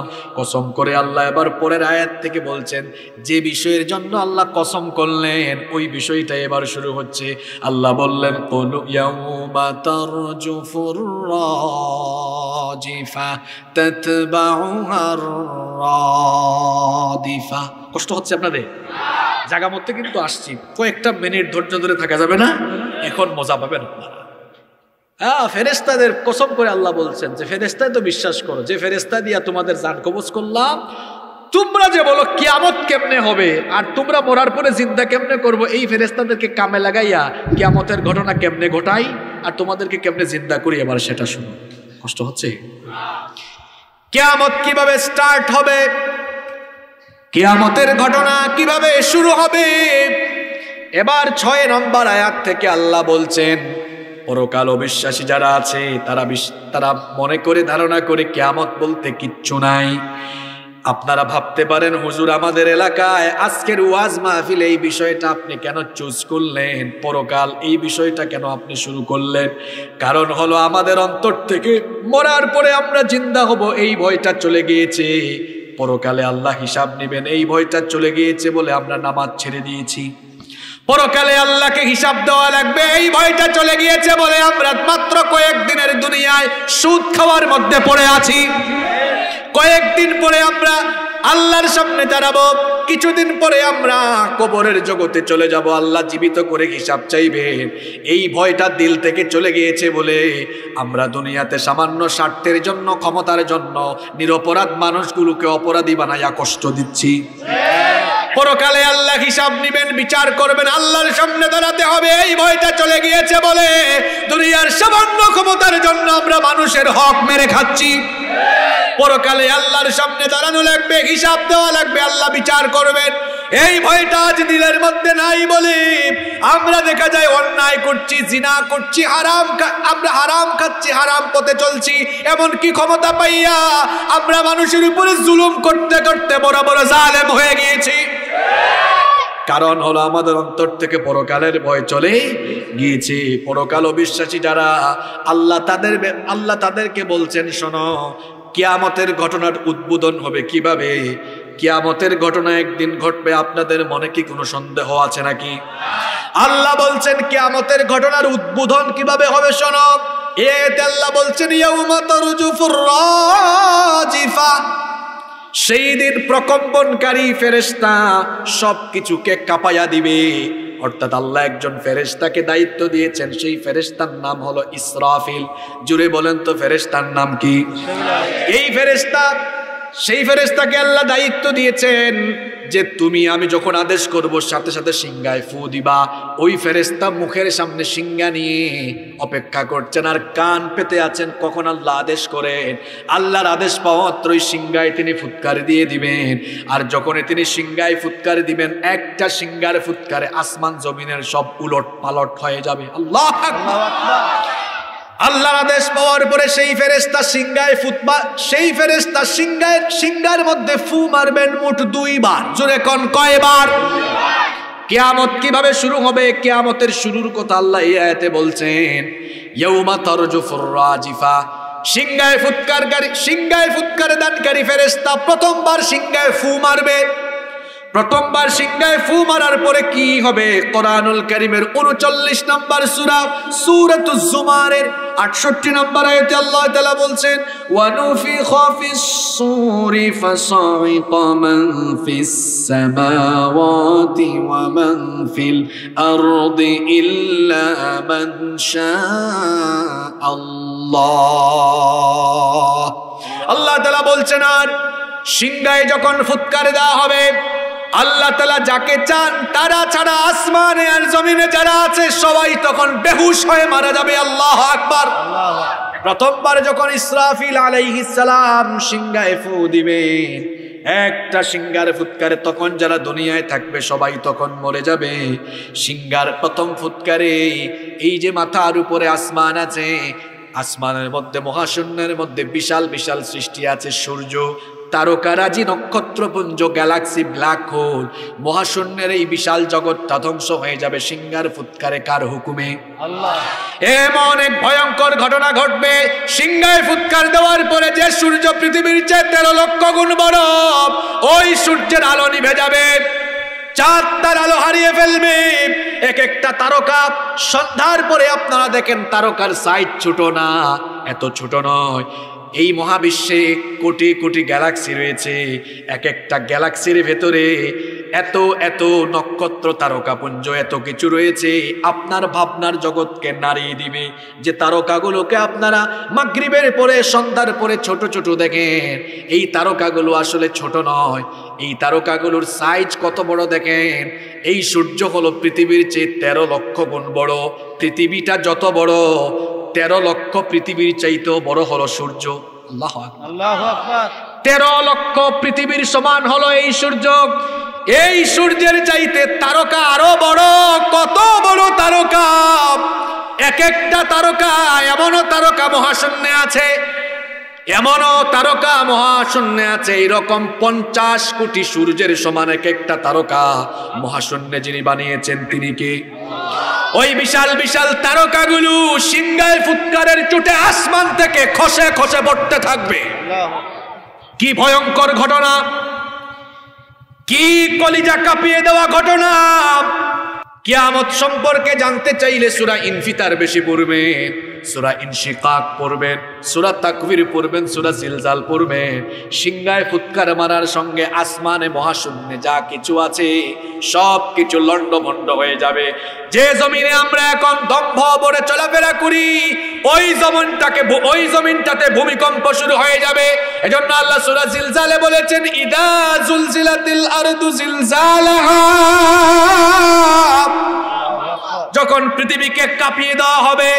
মাঝে মাঝে যে ভূমিকম্প হয় সামান্য 2, 3, 4, 5 মিটার, 4-5 রেক্টার স্কেল নাকি কি কয়, এইরকম স্কেলের এইরকম স্কেলের যখন ভূমিকম্প হয় মানুষের কলিজাটা নড়ে ওঠে। আর কিয়ামতের সময় সিংহায় ফুৎকার মারার সঙ্গে সঙ্গে গোটা জমিনটা আল্লাহর হুকুমে কেঁপে উঠবে। আকাশের দিকে মাথা উঁচু করে দাঁড়িয়ে থাকা, আকাশের দিকে মাথা উঁচু করে দাঁড়িয়ে থাকা এই যে পাহাড় আছে, বিশাল বিশাল পাহাড়, এই পাহাড়গুলোর অবস্থা কি হবে শুনেন। সূরা মুজাম্মিলের 14 নম্বর আয়াতে আল্লাহ বলেছেন, ইয়াউমা তারজুফুল আরদু ওয়াল জিবালু ওয়া কানাতিল জিবালু কাসীবাম মাহিলা। সিংহায় যখন প্রথম ফুৎকার মারা হবে আসমান জমিন এর অবস্থা এমন হবে, জমিনটা কেঁপে উঠবে। পাহাড়গুলোর অবস্থা এমন হবে, পাহাড় এই যে বিশাল বিশাল পাহাড় আপনারা দেখেন, পাহাড়গুলো বালুতে পরিণত হয়ে উড়ে যাবে। সূরা কারিয়ার মধ্যে আল্লাহ বলেছেন, ওয়া তাকুনুল জিবালু কালহিনিল মানফুশ,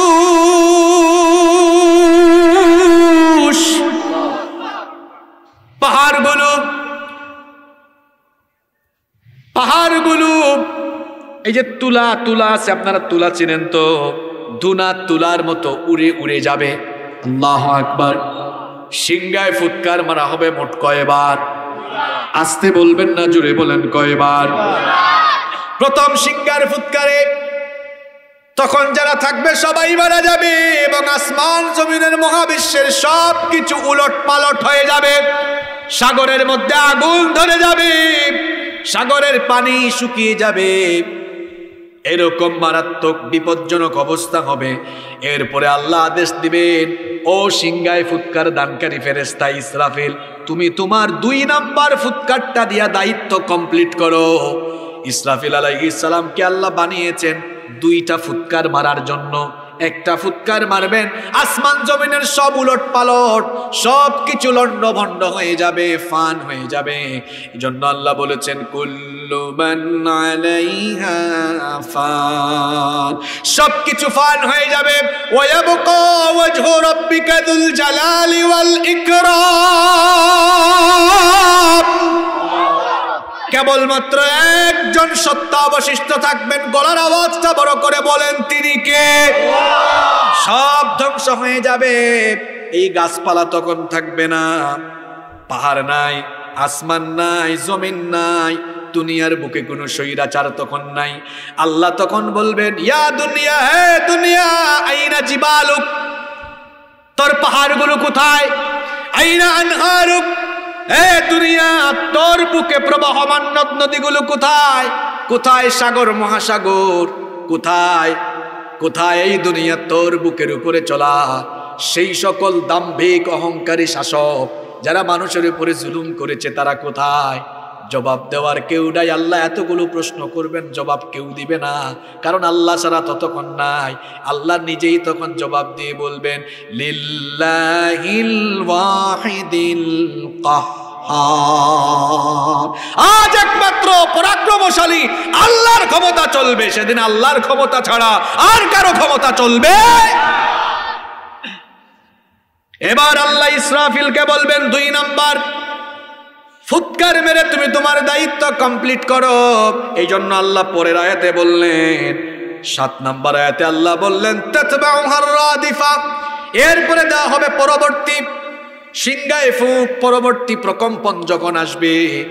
2 নাম্বার সিংহায় ফুৎকার মারার পরে কি হবে শোনেন, সুম্মা নুফিখা ফীহি উখরা ফাইযা হুম কিয়ামুন ইয়ানযুরুন, এরপরে যখন দ্বিতীয়বার সিংহায় ফুৎকার দেওয়া হবে, কবরে থাকা সবগুলো মানুষ উঠে উঠে হাসরের মাঠের দিকে দৌড়াতে থাকবে। আল্লাহু আকবার।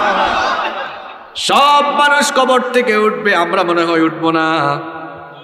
আরো জোরে বলেন, আফালা ইয়ালামু ইযা বুসিরা মা ফিল কুবুরি ওয়া হুসিলা মা ফিস সুদূর। মানুষ কি ওই সময়টার কথা জানে না, যেদিন কবরগুলো খুলে দিয়ে কবর থেকে মানুষকে উঠানো হবে। কবর থেকে যখন মানুষগুলো উঠবে, উঠে উঠে সব মানুষগুলো হাসরের ময়দানে যাবে। হাসরের ময়দানে সেদিন সবাই আমরা দাঁড়াবো। এ ব্যাপারে কি আমাদের মনের ভেতরে কোনো সন্দেহ আছে নাকি? আমাদের মনে সন্দেহ নাই, কিন্তু যারা হাসরের মাঠ নিয়ে, পরকাল নিয়ে, মৃত্যু পরবর্তী জীবন নিয়ে সন্দেহ করত, তারা যখন দেখবে আয় আয় দুনিয়াতে তো আমরা মরে গেছিলাম বহু আগে, এখন আজকে আবার আমাদেরকে জিন্দা কইরা এই তো হাসরের মাঠে তোলা হলো, এখন তারা দুনিয়াতে থাকা অবস্থায় হাসরে বিশ্বাস করত না, মরার পরে জিন্দা করা হবে এটা তারা উপলব্ধি করত না। এখন তারাই যখন হাসরের মাঠে উপস্থিত হয়েছে, সেই সকল পাপী তাপী কাফের মুশরিকদের কলিজায় ভয় তখন বাড়ছে না কমছে? আসতে বলবেন না, জুড়ে বলেন, বাড়ছে না কমছে? এই জন্য আল্লাহ সূরা নাজিআতের ৮ নম্বর আয়াতে বলেছেন, কুলুবু ইয়াউমাইযিন ওয়াজিফা। সেদিন অনেক অন্তর ভীত বিহ্বল হয়ে যাবে। সেদিন অনেক অন্তর, অনেক কলিজা ভয়ের চোটে, অনেকের কলিজায় তখন কম্পন শুরু হয়ে যাবে, কারণ হাসরের দিনটা বড় ভয়ঙ্কর। আল্লাহ অন্যায়তে বলেছেন, ওয়া আনযিরহুম ইয়াউমাল আজিফাতি ইযিল কুলুবু লাদাল হানাজিরি কাযিমিন।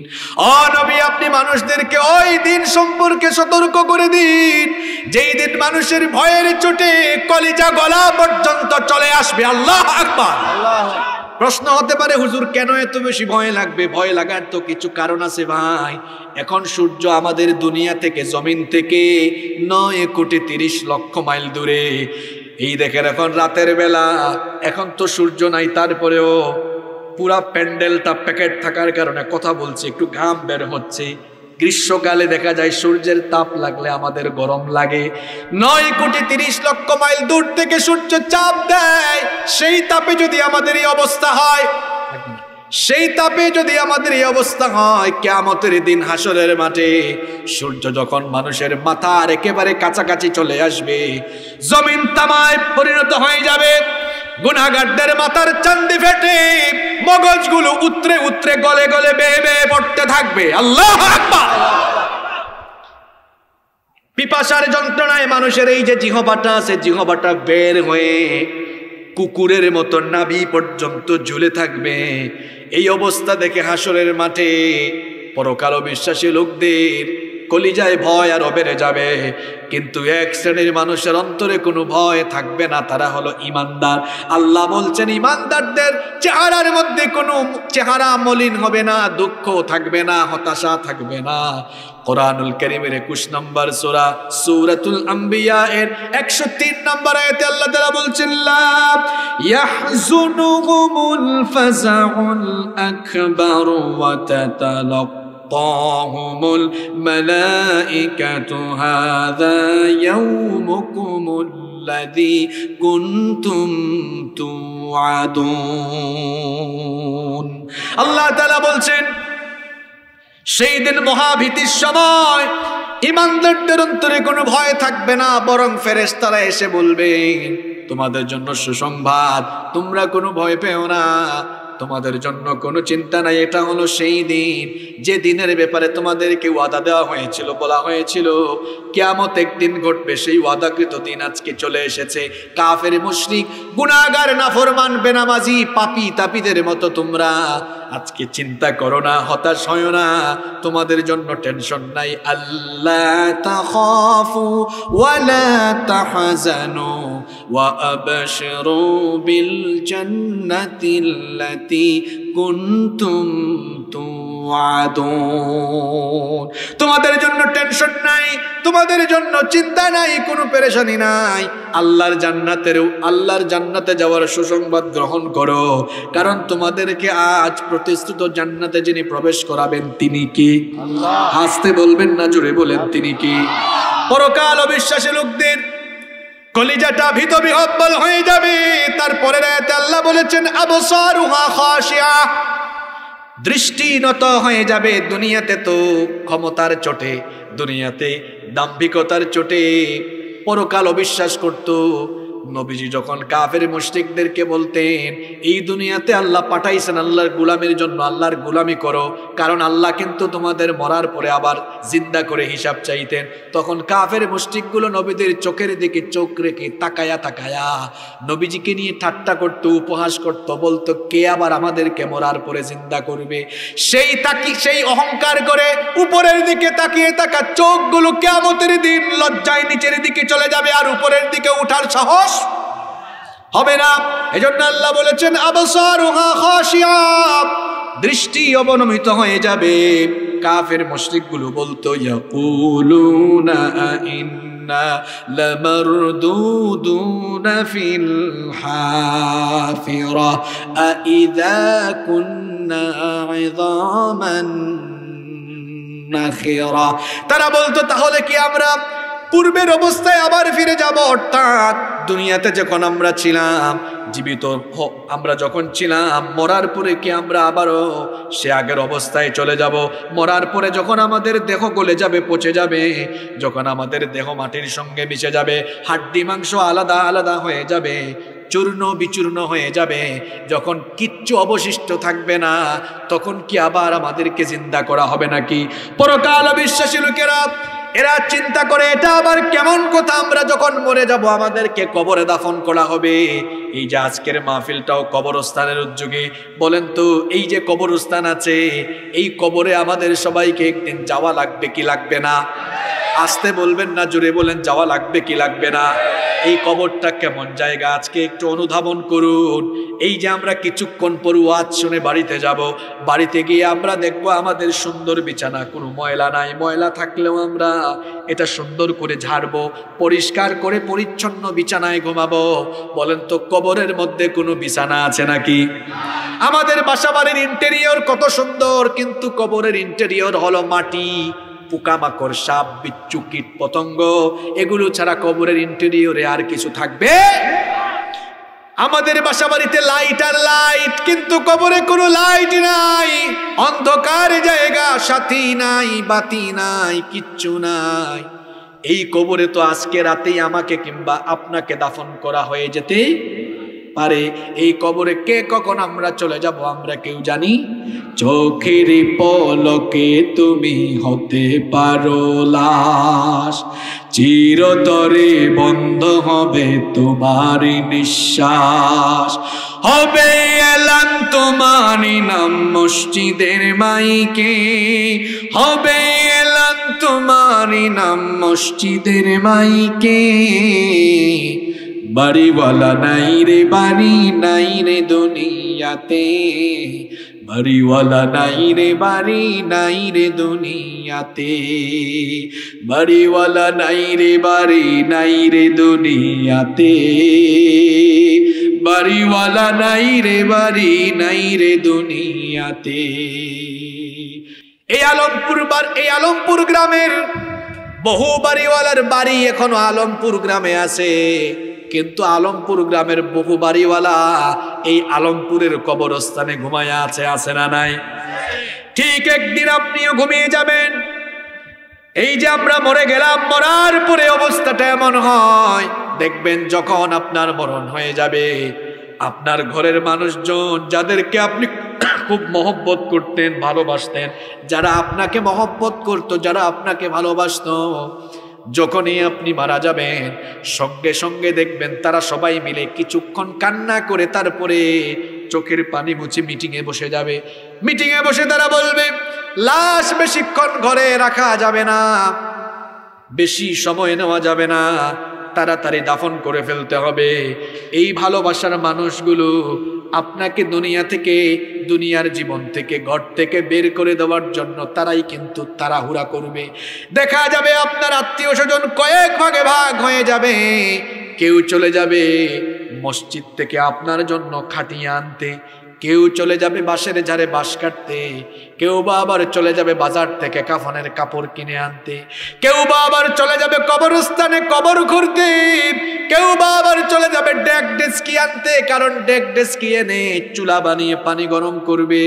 বেশি দেরি করা যাবে, দেখা যাবে কিছু সময় পরে আপনার লাশটাকে যে ঘরের মধ্যে থাকতেন, যে বেডরুমে, যে বিছানায়, যে খাটে আপনি সারা জীবন ঘুমাইছেন, ওই খাট থেকে আপনার দেহটা নামাই ফেলবে।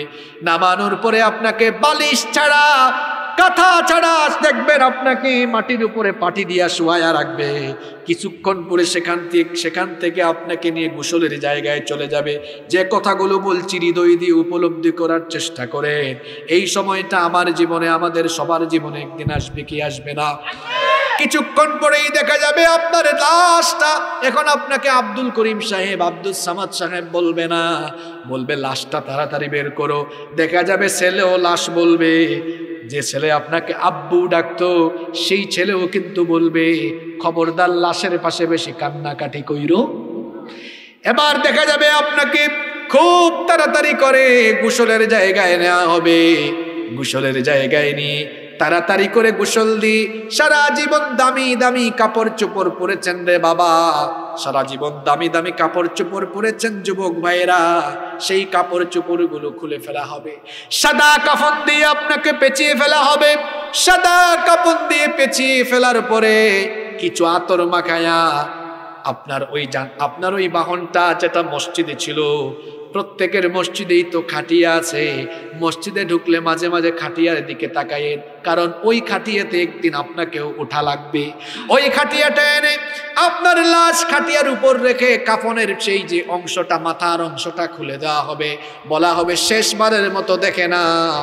আপনার আত্মীয় স্বজন, আপনার ঘরের মানুষগুলো এসে আপনাকে শেষবারের মতো দেখা শুরু করবে। বেশি দেরি করা হবে না। শেষবারের মতো যখন দেখা শেষ হয়ে যাবে, আবার কাফনের কাপড় দিয়ে মুড়িয়ে ফেলা হবে। যে বাড়িতে আপনি এতদিন থেকেছেন, সেই বাড়ি থেকে আপনার লাশটাকে সাদা কাফন দিয়ে পেঁচায়া সারা জীবনের জন্য এবার বের করে দেওয়া হবে। এবার দেখা যাবে সেই খাটিয়া কয়েকজন বহন করে আপনার সেই বাড়ি থেকে বাড়িওয়ালা বাড়ি রাইখা, যে বাড়িটা বানানোর জন্য দুর্নীতি করেছিলেন, ঘুষ করেছিলেন, ঘুষ খেয়েছিলেন, যেই বাড়িটা বানানোর জন্য হারাম খেয়েছিলেন, যেই বাড়ির ছেলে মেয়েকে লালন পালন করার জন্য সারা জীবন অন্যায় করেছেন। আমরা তো অনেকে ক্ষমতা পাইয়া দেশের সম্পদ লুটপাট কইরা বিদেশে পাচার করে বিদেশে বেগম পাড়া বানায়। কোনো বেগম পাড়ার বেগম সাহেব কিংবা কোনো মিস্টার সাহেব কেউ কিন্তু বেগম পাড়ার সম্পদ নিয়ে কবরে যাইতে পারে? দেখবেন আপনাকে খাটিয়ায় বহন করে একাকী আপনাকে বাড়ি থেকে বের করে খাটিয়াতে বহন করে জানাজার মাঠে নেওয়া হবে। এই তো আর কিছুক্ষণ জানাজাটা দিবে, তারপরে আপনাকে এই দুনিয়ার জীবন থেকে চিরতরে বিদায় দিয়ে দেওয়া হবে। ওই জানাজার মাঠে তারাই আসবে যাদের সাথে আপনি এতদিন চলাফেরা করেছেন, যাদের সাথে চলতে তুমি থাকতে দিবানিশি। জানাজায় শরীক হবে তোমার প্রতিবেশী, যাদের সাথে চলতে তুমি থাকতে দিবানিশি। জানাজায় শরীক হবে তোমার প্রতিবেশী, স্বজনেরা নিয়ে যাবে তোমাকে পালকিতে। বাড়িওয়ালা নাই রে বাড়ি, নাই রে দুনিয়াতে। বাড়িওয়ালা নাই রে বাড়ি, নাই রে দুনিয়াতে। বাড়িওয়ালা নাই রে বাড়ি, নাই রে দুনিয়াতে। বাড়িওয়ালা নাই রে বাড়ি, নাই রে দুনিয়াতে। বাড়িওয়ালা এখন আর বাড়িতে নাই, বাড়িওয়ালা আছে এখন খাটিয়ায়। শেষবারের মতো যখন মানুষ এসে আপনাকে দেখে জানাজা দিয়ে দিবে, খাটিয়া নিয়ে ধীরে দেখা যাবে। শীতকাল যদি হয়, কবরে গিয়ে দেখবে সেই মাটির মধ্যে শুধু পিঁপড়া, পিপিলিকা, পোকামাকড়, কীট পতঙ্গ সেখানে দৌড়াদৌড়ি করতেছে। আর যদি বর্ষাকালে কেউ মারা যায়, তাহলে দেখা যাবে লাশ নিয়ে যখন কবরের সামনে গিয়েছে, দেখা যাবে কবরের নিচের থেকে শুধু পানি উঠতেছে। সেই কাদার মধ্যে কিংবা ধুলাবালি, কীট পতঙ্গ, পোকামাকড় যুক্ত মাটির বিছানায় আপনাকে শুইয়ে দেওয়া হবে। এই যুবক ভাইয়েরা, গুনাহ করার আগে কবরের কথা কেন মাথায় আনো না? নামাজ ছাড়বার আগে, পাপ করবার আগে, জিনা করার আগে, অন্যায় করার আগে এই কবরের চিন্তাটা কি মাথায় আসে না? এই কবরে শুইয়ে দেওয়া হবে। কবরে যারা নেমেছিল তারাও উঠে যাবে। ওঠার পরে এবার বাঁশের খাটিয়া দেওয়া হবে। খাটিয়া দেওয়ার পরে ধীরে ধীরে ধীরে ধীরে কবরটা অন্ধকার থেকে আরো অন্ধকার হয়ে যাওয়া শুরু হবে। তারপরে মাটি দিয়ে দেওয়া হবে। মাটি দেওয়ার পরে, মাটি চাপা দেওয়ার পরে সবাই আপনাকে রেখে চলে আসবে। আপন আপন আমরা অনেককে বলি, আপন আসলে কেউ নয়। একজন মুমিনের জন্য সবচাইতে বড় আপন যিনি, তিনি কে? আল্লাহর পরে হচ্ছেন রসুল। এই দুইজন ছাড়া আমাদের জন্য আসলে সত্যিকার অর্থে আপন কেউ। 40 কদম আসতে না আসতে কবরে ফেরেশতা চলে আসবে। এসেই এবার আপনাকে প্রশ্ন করবে, এই যে মরে গেলেন, মরার পরে কবরের মধ্যে আমাকে আপনাকে জীবিত করা হবে, কোনো সন্দেহ আছে নাকি? আরো জোরে বলে। এখন অনেকে ভাবতে পারে, হুজুর জিন্দাটা কেমনে করা হবে, এটা তো আমাদের মাথায় আসে না। কাফের মুশরিকরা এই কথাটা অবিশ্বাস করত যে মরার পরে কেমনে আবার জিন্দা করা হবে, এটা তাদের মাথায় ধরতো না। কিন্তু বলেন তো, বানাইছেন যিনি, মরার পরে আবার জিন্দা করতে পারবেন নাকি তিনি? আরো জোরে বলেন। তো কাফের মুশরিকরা ভাবতো মানুষ তো মরে গেলে তার দেহটা পচে যাবে, গলে যাবে, হাড্ডি গুড্ডি যখন অবশিষ্ট হয়ে যাবে, আবার বলা হচ্ছে কিয়ামতের দিন নাকি সবাইকে আবার একত্রিত করা হবে। তাহলে হাড্ডিগুলো যদি পচে যায়, গলে যায়, সেগুলোকে আবার জোড়া লাগাইয়া কেমনে মানুষকে জিন্দা করা হবে? ঘটনা তো আরেকটা আমার মনে পড়ে গেছে, বলবো। এই ঘটনাটা এসেছে কোরআনে কারিমে, আমাদের পছন্দের সূরা, সূরা ইয়াসিনের ভেতরে। কোরআনুল কারিমের 36 নম্বর সূরা, সূরা ইয়াসিনের 78 নম্বর আয়াত পড়বেন। ওই আয়াতের মধ্যে এই ঘটনাটা এসেছে। এই ঘটনাটা ছিল এরকম, তাফসীরে কুরতুবীর ভেতরে এসেছে। উবাই বিন খালফ, কোন কোন riwayate এসেছে ওই ব্যক্তির নাম উবাই বিন খালফ, কোন কোন riwayate এসেছে তার নাম আস ইবনে ওয়াইল। বেশিরভাগ riwayate পেয়েছি আস ইবনে ওয়াইল। তিনি একদিন মক্কার উপত্যকায় হাঁটতেছিলেন। মক্কার উপত্যকায় হাঁটতে হাঁটতে হঠাৎ করে তিনি সেখানে কিছু জরাজীর্ণ হাড্ডি পেলেন। জরাজীর্ণ হাড্ডিগুলো হাতে নিলেন। হাতে নেওয়ার পরে তিনি দেখলেন এই হাড্ডিগুলো খুব পুরাতন হয়ে গিয়েছে, একেবারে জরাজীর্ণ অবস্থা। তিনি ভাবলেন হয়তো এখানে কারো লাশ দীর্ঘদিন ছিল, পচে গলে সবকিছু শেষ হয়ে এখন হাড্ডিটা অবশিষ্ট আছে। হাড্ডিটা হাতে নিয়ে যখন চাপ মারলেন, দেখলেন জরাজীর্ণ সেই হাড্ডিটা একেবারে গুড়া গুড়া হয়ে গিয়েছে। তিনি অবাক হয়ে গেলেন। তিনি চিন্তা করলেন, আমাদেরকে তো মুহাম্মদ পড়েন সাল্লাল্লাহু আলাইহি ওয়াসাল্লাম বলেন মরার পরে নাকি আবার মানুষকে জিন্দা করা হবে। তো এই যে হাড্ডিটাকে আমার হাতে নিয়ে গুড়া গুড়া করে ফেললাম, এখন এই গুড়া গুড়া হয়ে যাওয়া হাড্ডিগুলোকে আবার পূর্বের অবস্থায় ফিরিয়ে নিয়ে হাড্ডির সাথে মাংস জোড়া লাগাইয়া আবার কি করে মানুষকে জিন্দা করা হবে আমার মাথায় তো ধরে না। এই জন্য সে চলে গেল নবীজির কাছে। নবীজিকে গিয়ে হাতের মধ্যে গুড়া গুড়া হয়ে যাওয়া হাড্ডিগুলো দেখাইয়া নবীজিকে প্রশ্ন করলো, জিজ্ঞেস করলো। এই ঘটনাটা আল্লাহ সূরা ইয়াসিনের 78 নম্বর আয়াতে আমাদের জন্য বর্ণনা করেছেন। আল্লাহ তাআলা বলছেন, ওয়াদারাবা লানা মাসালান ওয়া নাসিয়া খালকা ক্বালা মান ইউহয়িল ইযামা ওয়া হিয়া রামীম। আল্লাহ বলছেন সে আমার ব্যাপারে উপমা পেশ করে আর নিজের সৃষ্টি সে ভুলে গিয়েছে। নবী সে আপনাকে এসে বলতেছে মান ইউহয়িল ইযামা ওয়া হিয়া রামীম, এই যে হাড্ডিগুলো অবশিষ্ট আছে এগুলারে গুড়া গুড়া বানায় ফেললাম, এগুলারে পূর্বের অবস্থায় ফিরাইয়া কে নিবেন, কি করে জিন্দা বানাবেন? প্রশ্ন করেছে কারে? আর একটু জুড়ে বলেন। নবীজি কি নিজের থেকে কোনো কথা বলেন? নবীজি তাই বলেন যা আল্লাহ নবীজিকে বলতে। এই প্রশ্ন যখন নবীজিকে করলো, আল্লাহ তাআলা নবীজিকে বললেন, ও নবী আপনি তার প্রশ্নের জবাবটা এরকম দেন, আপনি তাকে বলেন কুল ইউহয়িহাল্লাযী আনশাআহা আউওয়ালা মাররা وهو بكل خلق عليم ও নবী আপনি তারে বলেন প্রথমবার এইটাকে যিনি বানাইছিলেন এটা এখন মরে পচে গলে যাওয়ার পরে আবার তার পূর্বের অবস্থায় তিনিই বানাইতে পারবেন। আচ্ছা বলেন তো কোনো একটা কাজ আপনি প্রথমবার করলে একটু কঠিন লাগে, আনইজি ফিল হয়, কিন্তু এই সেম কাজটা পরের বার করলে তখন কি আনইজি লাগে, কঠিন কঠিন লাগে? আল্লাহ বললেন, ও নবী বলেন প্রথমবার যিনি বানাইছেন তিনি চিন্তা করতে পারবেন। এখন প্রথমবার আল্লাহ কিভাবে বানাইছিলেন এই কথাটা শুনেন, শোনার পরে সব ক্লিয়ার হয়ে যাবে। দেখেন মুসলমানদের মধ্যেও কিছু মানুষ আছে, যুবক তরুণদের মধ্যে কেউ কেউ, এখন তো শিক্ষা ব্যবস্থার এমন দশা, এগুলা পইরা পইরা তো আস্তে আস্তে পরে কালো বিশ্বাসী হবে। সুতরাং যুবক তরুণ ছাত্র ভাইয়েরা শোনো, মরার পরে কিভাবে আল্লাহ জিন্দা করবেন সব সংশয় দূর হয়ে যাবে। এখন একটা আয়াত পড়ছি, আল্লাহ তাআলা বলছেন মরার পরে জিন্দা করা হবে। সন্দেহ যদি থাকে এটা শোনো, তোমার হৃদয়ের সব সন্দেহ আজকে দূর হয়ে যাবে। কোরআনুল কারীমের 22 নম্বর সূরা সূরাতুল হজ্জের 5 নম্বর আয়াতে আল্লাহ তাআলা বলছেন, ইয়া আইয়ুহান নাসু ইন কুনতুম ফি রাইবিম মিনাল বা'থি ফাইন্না খালাকনাকুম মিন তুরাবিন সুম্মা মিন নুতফাতিন সুম্মা মিন আলাকাতিন সুম্মা মিন মুদগাতিন মুখাল্লাকাতিন وغير مخلقة لنبين لكم ونقر في الأرحام ما نشاء إلى أجل مسمى আল্লাহ তাআলা বলছেন, হে মানুষ, মরার পরে তোমাকে আবার জিন্দা করা হবে। এই ব্যাপারে যদি তোমার মাঝে কোনো সন্দেহ থাকে তাহলে বান্দারে শোনো, কিভাবে আমি তোমাকে প্রথমে বানাইছিলাম সেটার কথা চিন্তা করো। এখন তো তুমি বলো তোমার নাম আব্দুল করিম, কিন্তু তোমার জীবনে তো এমন একটা সময় ছিল যখন তোমার নামও ছিল।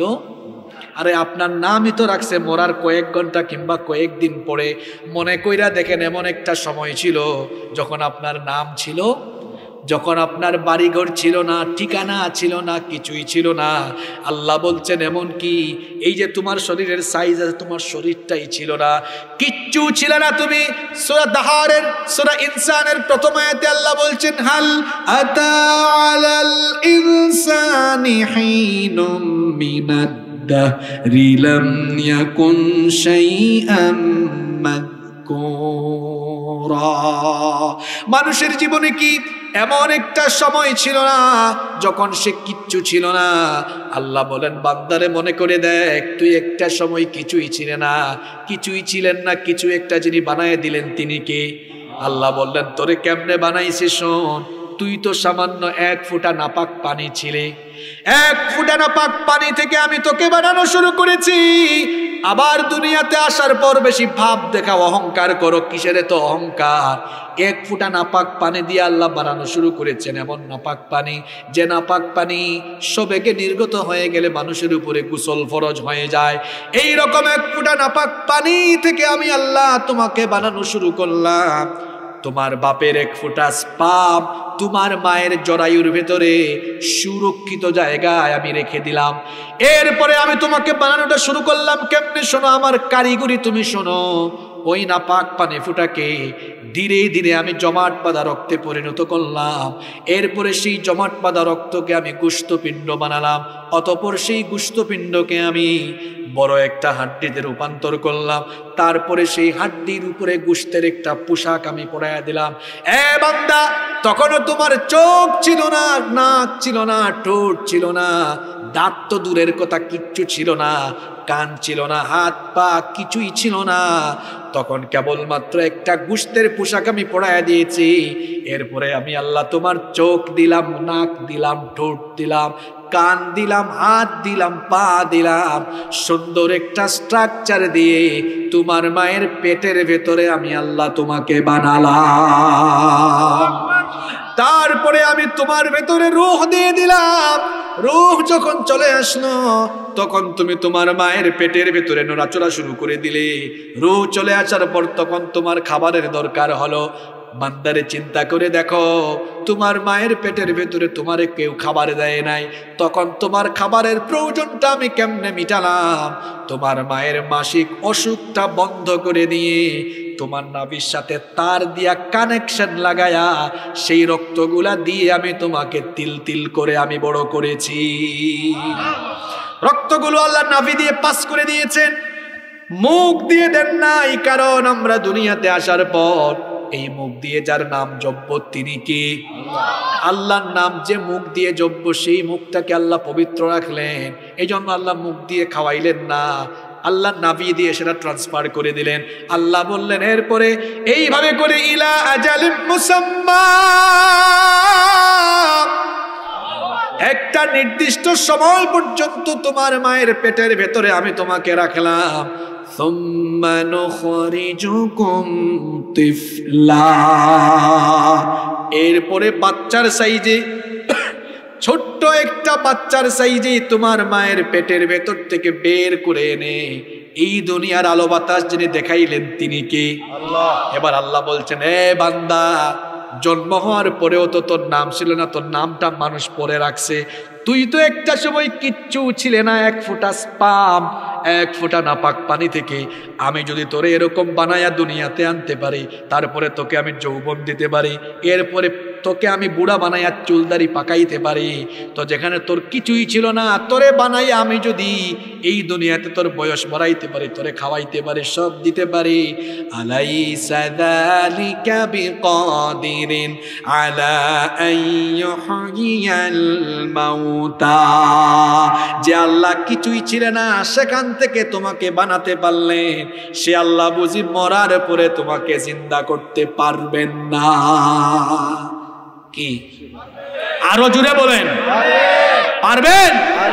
বিশ্বাস হয় তো? বিশ্বাস হইলে ফজরের নামাজ ছাড়লেন কেন? বিশ্বাস হইলে সুদ খাইলেন কেন? বিশ্বাস হইলে ঘুষ খাইলেন কেন? বিশ্বাস হইলে জিনা করলেন কেন? বিশ্বাস হইলে যুবক ভাইয়েরা ফোন হাতে নিয়ে নাপাকির কাজে, হারাম কাজে চলে যাও কেন? বিশ্বাস হইলে মেয়েদের দিকে তাকায়া তাকায়া চোখের জিনা করো কেন? এটা মুখের বলা কথা বিশ্বাস করি, অন্তর দিয়ে আদৌ বিশ্বাস করি? হিসাব করবেন আল্লাহ, বিচার চাইবেন কবরে যাওয়ার পরেই। প্রশ্ন শুরু হয়ে যাবে, সেখান থেকেই তো বিচার শুরু। রবকে তোমার, দিন কি তোমার, রাসূল তোমার কে, ফেরেশতা আসিয়া যখন জিজ্ঞাসা করিবে। প্রশ্ন কয়টা? আরো জোরে বলেন, কয়টা? মার রব্বুকা, তোমার রবকে, ওয়ামা দীনুকা, তোমার দিন কি, মা হাযার রাজুলু আল্লাযী বুইসা ফীকুম, নবীজিকে দেখিয়ে বলা হবে উনাকে কি চিনো নাকি, যাকে তোমাদের কাছে পাঠানো হয়েছিল? উত্তর কয়টা? এই তিনটা প্রশ্ন সবার জন্য আছে না নাই? রবকে তোমার, দিন কি তোমার, রাসূল তোমার কে, ফেরেশতা আসিয়া যখন জিজ্ঞাসা করিবে, প্রস্তুতি নাও সেই সময়ের লাগি, নামাজ পড়ো, রোজা রাখো, নামাজ পড়ো, রোজা রাখো, জীবন গড়ো ইসলামের উপর থাকি, সেথায় তোমার রাসূল বিনে, সেথায় তোমার রাসূল বিনে বন্ধু না মিলিবে। রবকে তোমার, দিন কি তোমার, রাসূল তোমার কে, ফেরেশতা আসিয়া যখন জিজ্ঞাসা করিবে। সময় আসবে কিনা? আরো জোরে বলেন, সময় আসবে কিনা? এই সময়ের জন্য প্রস্তুতি নিতে হবে। মরার পরে আল্লাহ আবার জিন্দা করবেন, আল্লাহ হিসাব চাইবেন, আল্লাহ চালা আবারও আমাদেরকে জিন্দা করবেন, মরার পরে আল্লাহ জীবিত করবেন। এই কথাটা অবিশ্বাস্য ব্যাপার নয়, এটা বড় ইজি ব্যাপার। এই যে জমিনের উপরে আপনারা বসে আছেন, আপনারা তো সবাই ক্ষেত করেন, ক্ষেত করেন না কম বেশি? আরো জোরে বলেন, ক্ষেত আমরা করি কিনা? আল্লাহ বলছেন, বান্দারে শোনো, মরার পরে জিন্দা হবা চোখের সামনে কি এইসব জিনিস দেখো না? গ্রীষ্মকালে যখন সূর্য প্রচন্ড তাপ দেয় দেখবেন জমিনটা তখন খরায় ফেটে যায় না, ফেটে চৌচির হয়ে যায়। আপনারাই কন্ত ফেটে চৌচির হয়ে যাওয়া জমিনে। আমার বাড়ি তো সিলেট, আপনারা জানেননি, কিতা মাতুন না খানে তুরা সিলেটি হইলাম আর কি। আমাদের সিলেটে এটাকে বলে জ্বালা, আপনারা কি বলেন? আপনাদের সাথে আমাদের মিলবে, কারণ কুমিল্লা আর সিলেটে এটা রিলেশন আছে, এটা রিলেশন। আর আগে তো আমরা এক জায়গাতেই ছিলাম, ঘুরাই ফেরাই আমরা হল এখানে, ঠিক আছে? আচ্ছা, তাহলে আপনারা জ্বালা বলেন না? আচ্ছা, এবার আমার কথা শোনেন।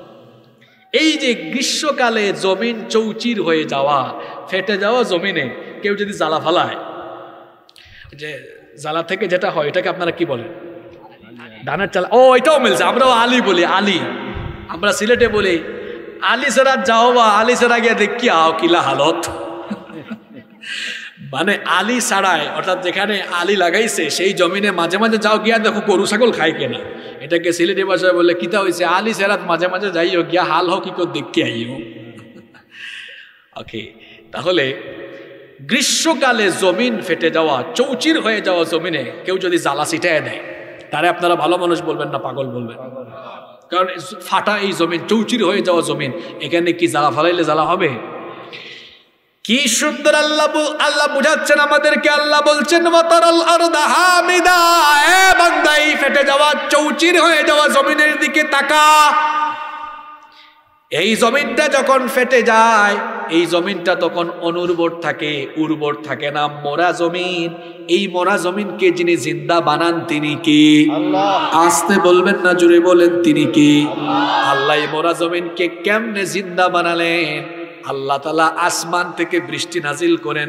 বৃষ্টি যিনি নাজিল করেন তিনি কে? আল্লাহ। এই বৃষ্টিটা কিভাবে উৎপন্ন হয়?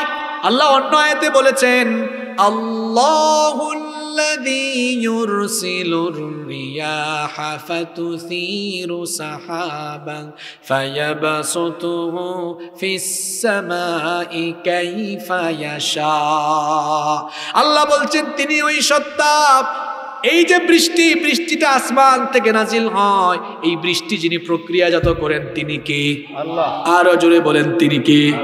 এই বৃষ্টি আল্লাহ কিভাবে উৎপন্ন করলেন? বিজ্ঞান তো কয়েকশো বছর আগে বৃষ্টি তৈরির প্রণালী তারা আবিষ্কার করেছে, আর আল্লাহ কোরআনে বলেছেন এটা ১৫০০ বছর আগে। আল্লাহ আকবার। আল্লাহ বলছেন বৃষ্টিটা কেমনে আমি আসমানের মধ্যে, কেমনে আমি বৃষ্টি আসমান থেকে পাঠাই, এই বৃষ্টিটাকে কেমনে প্রক্রিয়াজাত করি শোনো। আমি মহাসমুদ্র থেকে সাগর মহাসাগরের বুদবুদগুলোকে সাগর মহাসাগর থেকে বাষ্পাকারে পানি উত্থিত করে আমি আসমানের মধ্যে উঠাই, তারপরে সেগুলোকে মেঘমালায় পুঞ্জীবিত করি, তারপরে সেই মেঘের টুকরাগুলোকে বিক্ষিপ্তভাবে আমি ছড়িয়ে দেই। এরপরে আমি দেখি বৃষ্টিটা কোন জায়গায় দরকার, বাংলাদেশে, ইংল্যান্ডে, আমেরিকায়, কুমিল্লায়, নোয়াখালী, চিটাগাং, কোথায় দরকার, যেখানে বৃষ্টি দরকার আমি আল্লাহ বাতাসে হুকুম করি।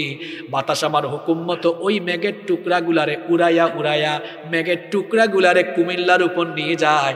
আবার ভাইবেন না আপনাদের কুমিল্লার নাম কোরআন শরীফে আছে, এটা বোঝানোর জন্য বলতেছি। দেখবেন ঝড় তুফান বৃষ্টি আসার সময় দেখবেন মেঘগুলো আকাশে আকাশে উঠতে থাকে, দেখছেন কিনা? আল্লাহ বলছেন বাতাসকে আমি হুকুম করি, মেঘের টুকরাগুলো যখন ওই জায়গায় চলে যায়, মেঘে মেঘে যখন ঘর্ষণ হয়, তখন আসমান থেকে যার হুকুমে বৃষ্টির পানি নাজিল হয়, আওয়াজ করে বলেন তিনি কে?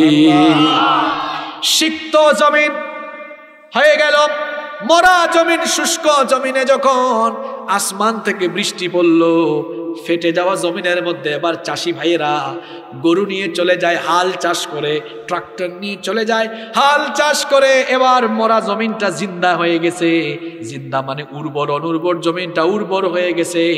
তারপরে আলমপুরের চাষি ভাইয়েরা ঘর থেকে জ্বালা নিয়ে বের হইয়া জ্বালা ফালাইছে, কয়েকদিন পরে আলের চারা উঠে গেছে।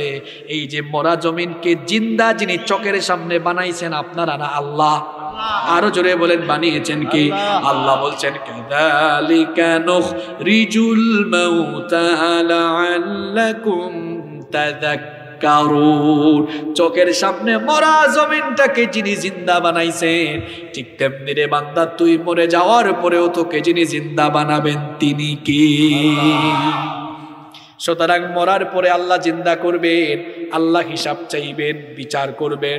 তাহলে দুনিয়াতে থাকা অবস্থায় আল্লাহর গুলামির প্রতি নিজেদেরকে ধাবিত করে দেওয়ার দরকার আছে না নাই? কিন্তু আমরা তো আল্লাহর গুলামি করি না, করি তো শয়তানের গুলামি। দিনের শুরুতে আমরা শয়তানের গুলামি করে দিনটা শুরু করি। ফজরের নামাজ, আমরা যদি নামাজে যাই খুশি হবেন কে? না গেলে খুশি হয় কে? তো প্রতিদিন ফজরের নামাজ চাইরা খুশি করেন কারে? নিজের বিবেককে জিজ্ঞেস করেন।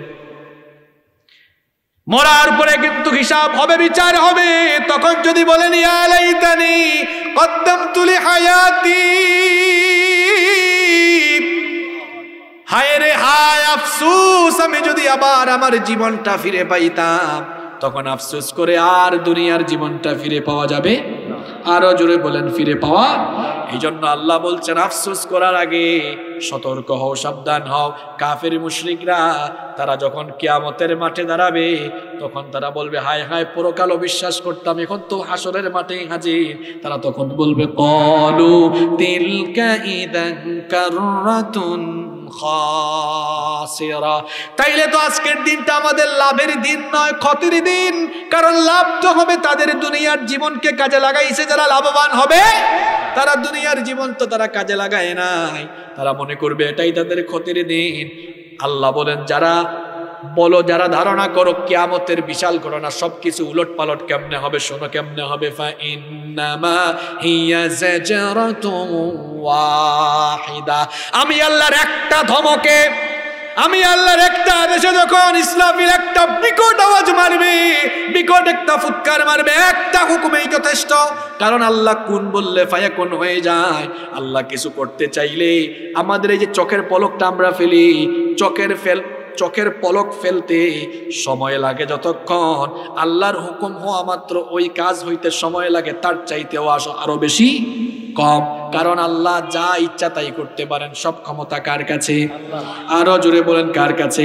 আল্লাহ বলছেন ফাইন্নামা হিয়া যাজরাতুন ওয়াহিদাতুন ফাইদা হুম বিসাহিরা, একটা বিকট আওয়াজে তা হয়ে যাবে, তারপরে সবাইকে সমতল হাসরের মাঠে হাজির করা হবে। ওই হাসরের মাঠে উপস্থিত হয়ে পরকালীন জীবনে নাজাত পাওয়ার জন্য দুনিয়ার জীবনটাকে কাজে লাগানোর দরকার আছে না নাই? দেখেন 1 থেকে 14টা আয়াতের ধারাবাহিক তাফসীর করে গেলাম। এই 14টা আয়াতের মধ্যে আমাদেরকে কি বোঝানো হলো? পরকাল, পরকাল, মরার পরে চিন্তা করা হবে, চিন্তা করা হবে, হিসাব দেওয়া হবে, বিচার করা হবে। যে কবরস্থান কমিটির উদ্যোগে ওয়াজ করা হয়েছে, এই কবরে যাওয়া লাগবে, কবরে যাওয়ার পরেই হিসাব শুরু, কিয়ামত শুরু, পরকাল শুরু। দুনিয়ার সাথে পরকাল, ইহকালের সাথে পরকালের পার্থক্য কি জানেন? ইহকালের জীবনের শুরু আছে, শেষও, জোরে কর, শেষও। কিন্তু দুনিয়ার জীবনের শুরু শেষ থাকলেও পরকালীন জীবনের শুরু আছে, শেষ। আরো জোরে বলেন শেষ। তাহলে এটা আসল জীবন না ওইটা আসল জীবন? আরো জোরে বলেন। তাহলে ওই জীবনের জন্য প্রস্তুতি গ্রহণের দরকার আছে না নাই? প্রস্তুতি নিবেন কেমনে? কাফনের কাপড় পরে আজকে থেকেই রেডি হয়ে যাবেন না। প্রস্তুতি নিব কেমনে? আমল, আমল ঠিক করে ফেলবো। কারণ ওই কবরে আমল ছাড়া কিচ্ছু কাজে লাগবে। 1 নম্বর আমল কি? সবচেয়ে বড় আমল কি? সন্দেহ আছে আপনাদের? আরে নামাজের পরে কি? সরি, ইমানের পরে কি? আসসালাতু ইমাদুদ্দিন, নামাজ দ্বীনের কি? খুঁটি, স্তম্ভ, পিলার। সবচেয়ে বড় আমলের নাম কি? পেছন থেকে আওয়াজ আসে না। সবচেয়ে বড় আমলের নাম কি? নামাজ কি ঠিক করব? নামাজ ধরবো না ছাড়বো? আব্বা আম্মার খেদমত, মা বাপকে খুশি করলে খুশি কে? মা বাপ বেজার হলে বেজার কে? সুদ ঘুষ খাবো না ছাড়বো? হারাম কাজ ছাড়বো না ধরে রাখবো? হালাল পথে চলবো? যুবক ভাইয়েরা, হারাম রিলেশন করা যাবে? গার্লফ্রেন্ড বানানো যাবে না? হারামের দিকে যাওয়া যাবে না, হারামে নাই কোনো আরাম। তাহলে ওই পরকালের জীবনের প্রস্তুতি গ্রহণ করব। এই পরকালের ভয় নাই বলেই তো আমরা আজ বেপরুয়া, যা মন চায় তাই করছি। পরকালীন ভয় থাকলে আরেকটা কিচ্ছা মনে পড়ে গেছে, এরপরে শেষ করবো। কিচ্ছাটা কি বলবো? বলে ফেলতাম। খুব ছোট্ট কিচ্ছা। পরকালের ভয় নাই বলেই তো মানুষের সম্পদ লুটপাট করতেছে। ক্ষমতা পাওয়ার সময় সম্পদটাকে যে পরিমাণ, পাওয়ার পরে হয়ে যায় তার চেয়ে ডবল পরিমাণ। কি বলেন, আছে না নাই? ওমর রাদিয়াল্লাহু আনহুর নাম শুনছেন না আপনারা? নরম না গরম? বেশি গরম না কম গরম? কিছু মানুষ আছে না হাত চালায় আগে। ওমর রাদিয়াল্লাহু আনহু সেই ধরনের লোক। তিনি তার শাসন আমলে একদিন ঘরের ভিতরে মোমবাতি জ্বালাইয়া কাজ করতেছেন। তখন কি এরকম ইলেকট্রিক্যাল লাইট ছিল? মোমবাতি জ্বালাইয়া কাজ করতেছেন। এই সময় তার কিছু আত্মীয় স্বজন এসে দরজায় নক করছে, আসতে পারি? তিনি বললেন, না, দাঁড়াও।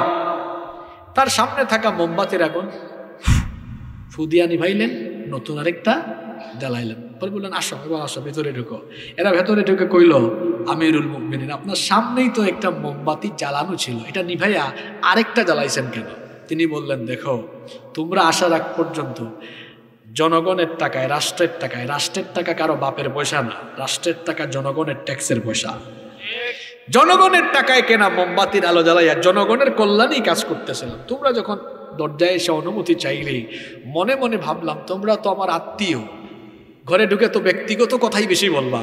চিন্তা করলাম জনগণের টাকায় কেনা মোমবাতির আগুন জ্বালাইয়া তোমাদের সাথে কথা বললে পরকালে আমার আল্লাহর সামনে আসামি হয়ে দাঁড়ানো লাগবে। এই ভয় যখন কলেজায় ঢুকছে, সাথে সাথে জনগণের টাকায় কেনা মোমবাতির আগুন নিভাইয়া দিয়া নিজের টাকায় কেনা মোমবাতির আগুন জ্বালিয়ে দিয়েছি। তাহলে পরকালের ভয় আছে না নাই? আর যার ভিতরে পরকালের ভয় নাই, জনগণের সম্পদ লুটপাট কইরা হাজার হাজার কোটি ডলার বিদেশে পাচার করছে। যার ভিতরে পরকালের ভয় নাই, ক্ষমতা পাইয়া বিদেশে বেগম পাড়া বানিয়েছে। এই দেশে কিছুর অভাব আছে? এই দেশে তেলের খনি আছে। তেলের খনি আসেনি? বলবেন কেমনে আছে? তেলের তো আমার সিলেটে গিয়ে দেখেন সরিষা আর সরিষা। আপনাদের কুমিল্লায় আছে না? আসেনি? আছে। বাংলাদেশে গ্যাসের খনি আছে?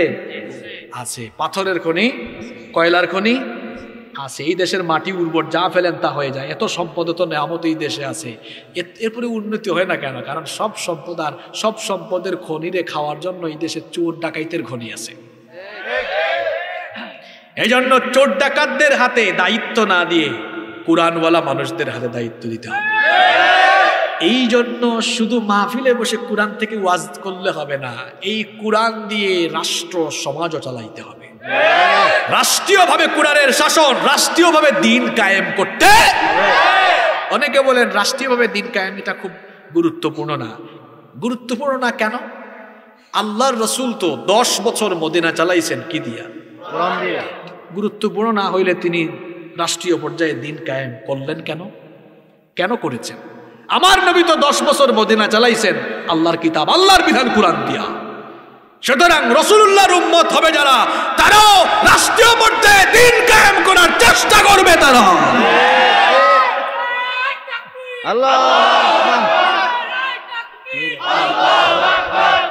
চেষ্টা চালানোর দায়িত্ব আমাদের। বিজয় দেওয়ান কি জোর কইরা চালাইতে পারবো? কিন্তু চেষ্টা তো করতে, চেষ্টা করলে মাফ করে দিবেন কে?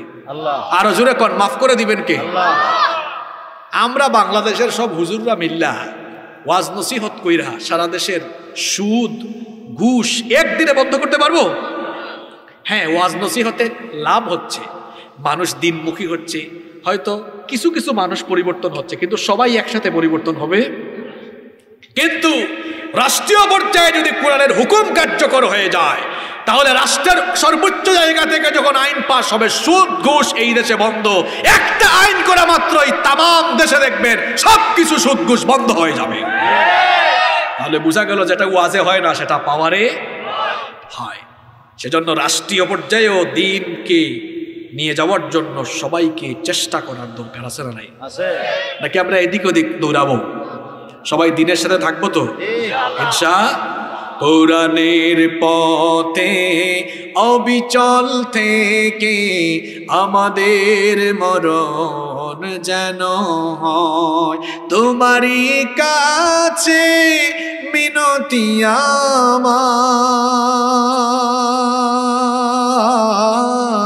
মহামহিম দয়াময়। ইমানের পথে কোরআনের পথে অবিচল থেকে আমাদের মরণ যেন হয়। বলেন আমিন। আমিন।